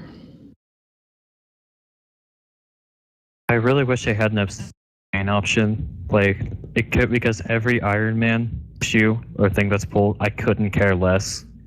Like, I wish I could just abstain from that, but I have to pick something. So I always vote on that. It's just dumb that, and then they pulled trying to get an abstain option. Well, that was silly. That was so dumb. It's like you don't poll trying to get another poll option. You just put the abstain option in. What is wrong with putting the abstain option in? Do you really think you're gonna make people that fucking angry? Put an abstain option on the poll. Jagex, come on. Let me out. I have the same opinion as you, Bound. They need to add this abstain option because a lot of updates I don't really care about, and for a lot of other people there's stuff that they're not knowledgeable enough on to even vote on. And even though people are still going to just vote anyway, I think a lot of people will just abstain because they are aware that they don't really care about it and they don't want to actually read the dev logs to actually vote on it, and they don't want their vote to affect, you know, the people that do actually pay attention and care about, you know, that topic in the game. But yeah, that's pretty much it. If anything, it does more harm to not have it because, like you said, people are not knowledgeable about things that they don't do, like Iron Man and stuff. It'll force people to vote for some questions they don't want to vote for, just so they can answer other questions. Yeah. Yeah, I personally don't even vote anymore because I don't really see the point of it, because I just feel like nobody agrees with the mindset of how I think, like, how I view the game pretty much. And like you said, I think there's just way too many ignorant people out there that don't know what they're voting for, so there should definitely be an abstain option. And even so, like, people just have so completely different value system than I do when it comes to the game. So I just don't like it. I try to kind of stay away from it as much as I can. I just hope that they won't add any side updates. Although I do try to follow the updates that does seem interesting. Yeah. One of the greatest problems I have with the poll system is that it blocks any controversial content from entering the game. This means anything where the whole community can't decide will never be able to enter the game. For example, I don't believe any specific new skill could pass a poll, because there aren't enough people who can agree on what the skill should be, so it will always fail. And that disappoints me because I feel like the polling system is going to block potentially good content from entering this game, because it only takes 25% of the community to block any content. They're also like really inconsistent with it. Like, I remember like a while ago they voted for the 6-hour FKing Nightmare Zone to be nerfed, And of course, I don't remember what how many percentage it was, but something like 50 or 60%. But later they just decided to nerf it anyways, even without the poll.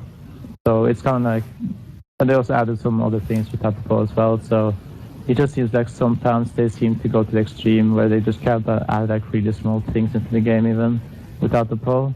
And other times they just do it without even thinking about it, like it doesn't matter. So they just seem very inconsistent with it. And they also done some really. They also really try to what can you say, manipulate the community into voting in certain ways. Like for example, when they introduced bronze with free to play, for example. I think that was like a really bad manipulation just so they could add the microtransactions into the game. I think that was logical though. They acknowledged they couldn't just give us free to play for nothing because free to play has a cost to Jagex because players might just unsub because they only want to play FTP. They have bonds as a way to make money out of free to play. I don't really think free to play is that big of a cost because it will add at least a couple more people into the game. And Jagex seemed to think it was a cost, so but I don't know. It might be a cost, but it just doesn't seem like it was that way, or I don't trust them either. I would say, just because of the ridiculous graph that they put up in the stream. I remember that looked like it was made like paint or something, and it didn't look like it had any research behind it. Just I don't know. I think Harmony just mentioned in the chat that a way to do with a new skill would be to make a poll, do you want a new skill? And if that passes, then you have a survey for what skill you want, and the highest percentage wins. That is the only way I think a new skill could enter the game, because if we poll an individual new skill, it's never going to pass because not enough people are going to want it. We might have more than 75% of the community wanting a new skill, but they're not going to want that specific skill. They want something different. Like sailing, some people voted no because they wanted a new skill, but they want dungeoneering.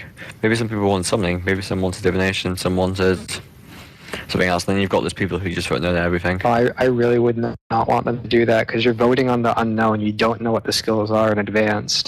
Yeah, but and they could all be bad skills. How else are you going to get a new skill into the game, though?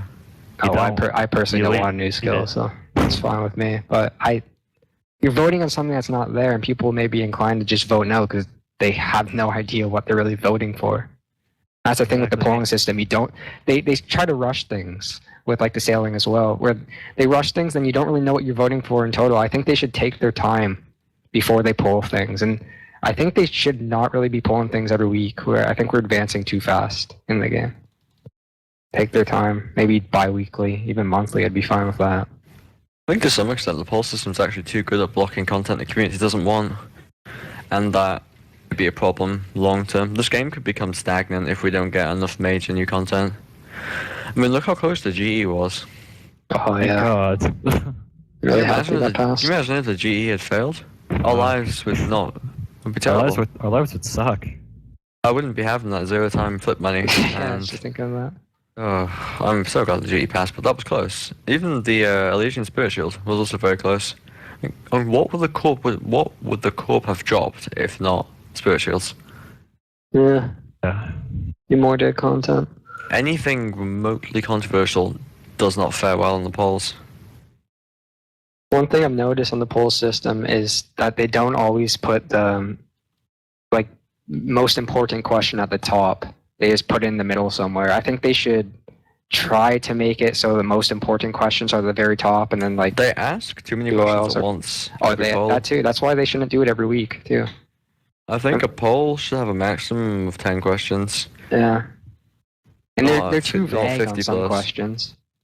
Well, look at the task rework. People didn't understand it, but they saw the word Slayer, so they voted yes to it, and now they're paying the price. Yeah. Yeah, it's like if they're asking a question like, should we add a right-click option to sex stupid thing because you're too lazy to click twice? That should be question the last question. I feel like if you're the question, should we delete Slayer? They vote yes because they see Slayer, and they just ignore the delete part. So People don't read questions, and that causes us problems. And also the way that the mods word the questions also has a lot to do with how people vote.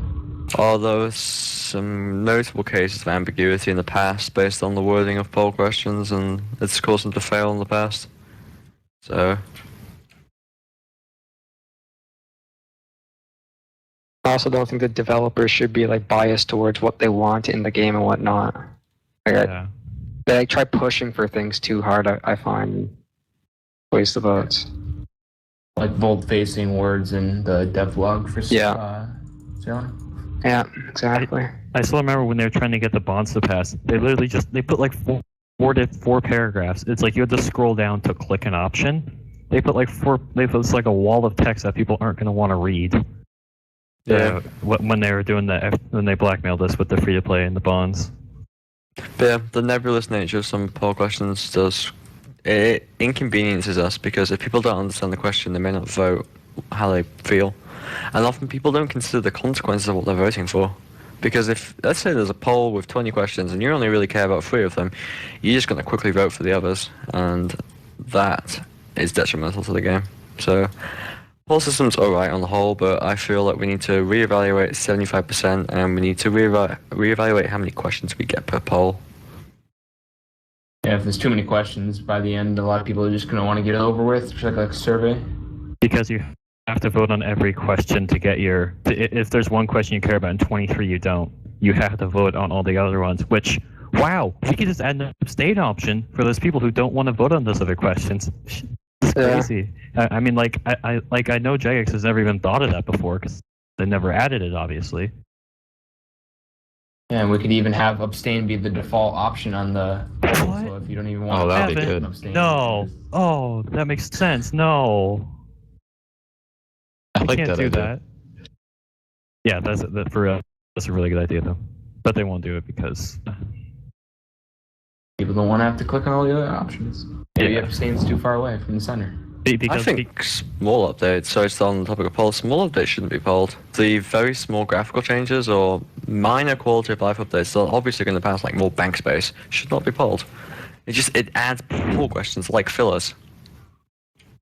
So I would kind of like if maybe we only had polls for major updates, like significant changes to the game, and other stuff, smaller updates were just done by Jagex. Kind of like how the RS3 poll system works. They only poll bigger game updates, not small ones. But they may think like it is a small update, but it could cause some pretty large, like, it could be a bigger update than I think. I think it'd be more efficient. Oh, yeah, it probably would, but I don't know. Not all of them play the game. Barely any of them play the game. So, like, oh yeah, it's fine update, and then it's OP or something. it just goes back to us having to trust Jagex with that. And I feel like we have the poll system, and we like that so much because we don't trust them with shit, because they've proven that we shouldn't trust them with anything. Yep, you'll see. Yeah, exactly. Just I saw Enthusiast referenced 66% as a supermajority as opposed to AS75. I would prefer 70. They talked about it once, but the idea of the poll pass percentage going down did not fare well, and they would have polled that change to the poll. So Just like they pulled the abstain option. yeah, just like they polled the abstain option. I think 75 is good as it is. I'd rather either see it go down to 70 or see the poll system be revamped so it's only for bigger updates. Just because I think the current poll system's highly inefficient. Do you think we should be able to vote on like Iron Man content if we're not an Iron Man? I wish I could abstain from it. Yeah, for understanding it should be less of an issue. I used to support adding requirements to vote on certain topics, but now I'm less sure. I'm not sure if we should be preventing players who can't currently access content from voting on it just because they can't access it at this point in time. They may have an interest in it in the future, though. So, they've already, Jagex already said they do not want to add specific requirements for certain questions. They just have an overall level requirement to vote in the poll, which is very low. 280. Yeah. I Jeet referenced the fact that a lot of what goes in the poll is determined from the Twitch streams. and those can be quite biased. Like Deadman came out entirely of a single Twitch stream. Yeah, they need to stop with that straw poll bullshit. That's just dumb. They do that think too on Twitter. They're good to gauge interest, but they shouldn't be viewed as authoritative because straw polls are easy to manipulate. Yeah. I think we'll take one more question and then we'll wrap up the podcast. We received several questions from Brad, but I think the question I'm going to ask is, what method did you dislike the most while going for max or 99s in general? What training method did you like the least when you were going for max? Or specific 99? For me, I didn't do it long, so I don't know if this counts, but it was oak doors for construction. I bought all the planks ready to do it, and then, yeah, sold all the planks instantly, like after 20 minutes. The next day I tried doing it again by buying them all back. I made money on this, so I guess I flipped. But yeah, that was horrible, and even if Zalra wasn't out, I still would have done mahogany planks or mahogany tables because I really dislike oak doors. I think my least favorite was superheating. Even though with AHK, all I had to do was just press several buttons to superheat a gold door. I really hated it. I don't know how I did it all the way to 93. And it would have been really painful if I had to go all the way to 99 with just superheating. Yeah, the quarry's awful. I've tried to do it. It's like my last major hurdle to get over for max. Can't do it. I can't do it, but it just sucks. It's like I'd rather be staring at the wall or taking a nap or reading fucking some lame for school or really doing anything than doing the quarry. So I go to motherlode. Yeah, quarry sucks. Yeah, I haven't done much of the quarry yet, but from what I've experienced so far, I haven't really formed an opinion on whether I actually like the quarry or not, because I'm only 78 and I have a long way to go. At the moment, I'm looking forward to doing mining, but I think my opinion will definitely change as I actually do it for a long period of time. You think you know? What? You think you know what's in store for you? Nah, it's just I know. Terrible. Then also thieving for blackjacking. I haven't done much of that either, but I hated it, and I still have a bit more to do, and I'm not looking forward to it. But once you get to 91, it's going to be a lot better. Yeah, I actually really enjoyed most of my old journey, except I guess Slayer was a bit boring. It's not too bad, but I found it a bit boring and uninteresting.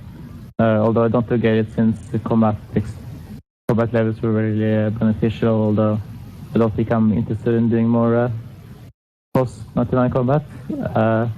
Other than that, 99 fetching was kind of boring, but it was really fast, so it was kind of like whatever. And superheating was a little bit boring as well, but it was actually quite difficult timing back then because now we have like a delay option. The delay where you can don't have to wait for a specific time zone. When you can click on the next gold, it will just kind of like stack up. But when I used to do it, you had to pay more attention because there was only a specific. It was like you pretty much only had like one tick to click it, and then you would waste the tick if you did it later or earlier. So it was a bit more skill into superheating before, which made it a bit more interesting, but also a little bit tedious as well. But other than that, I pretty much enjoyed everything of it. So yeah, especially during the crafting and and Hunter was really fun. And mining. Superheating. That was my least favorite method to max by far. I don't know why, I just really found it very difficult to do. It was one of the worst grinds I've had to do for max, and I was I was more relieved when I got 99 smithing than when I got 99 mining. And I did mining then smithing back to back. It was probably the most challenging month and a half of old school I played up until that point. Because I didn't really mind McCoy so much, even though it was quick intensive, but superheating before the updates was very tedious for me. And I'm glad that it's not really expected to do anymore due to addy plates becoming viable, rune items, and of course there's magic imbue, or in my case barrage and smoke devils for magic XP now. Definitely superheating. Even more than oak doors, quarry mining, or anything like that. Okay, before we conclude the podcast, is there anything anyone would like to add? Final comments? Quarry sucks. Quarry's awesome. Quarry's pretty Whole fun. system. Jagex had an abstain option. Against the mains. Fat gains, boys. It was fun. Well, thank you everybody for watching, and the next podcast will be out on the 1st of November. October. Oh wait, yeah, you're right. The next podcast, not this one. This one's coming out on the 1st. Yeah, you're right. Of course. If you have any questions for the next podcast, be sure to leave them in the comment section below. And thanks for watching. Fat games. Bye. Bye. Bye.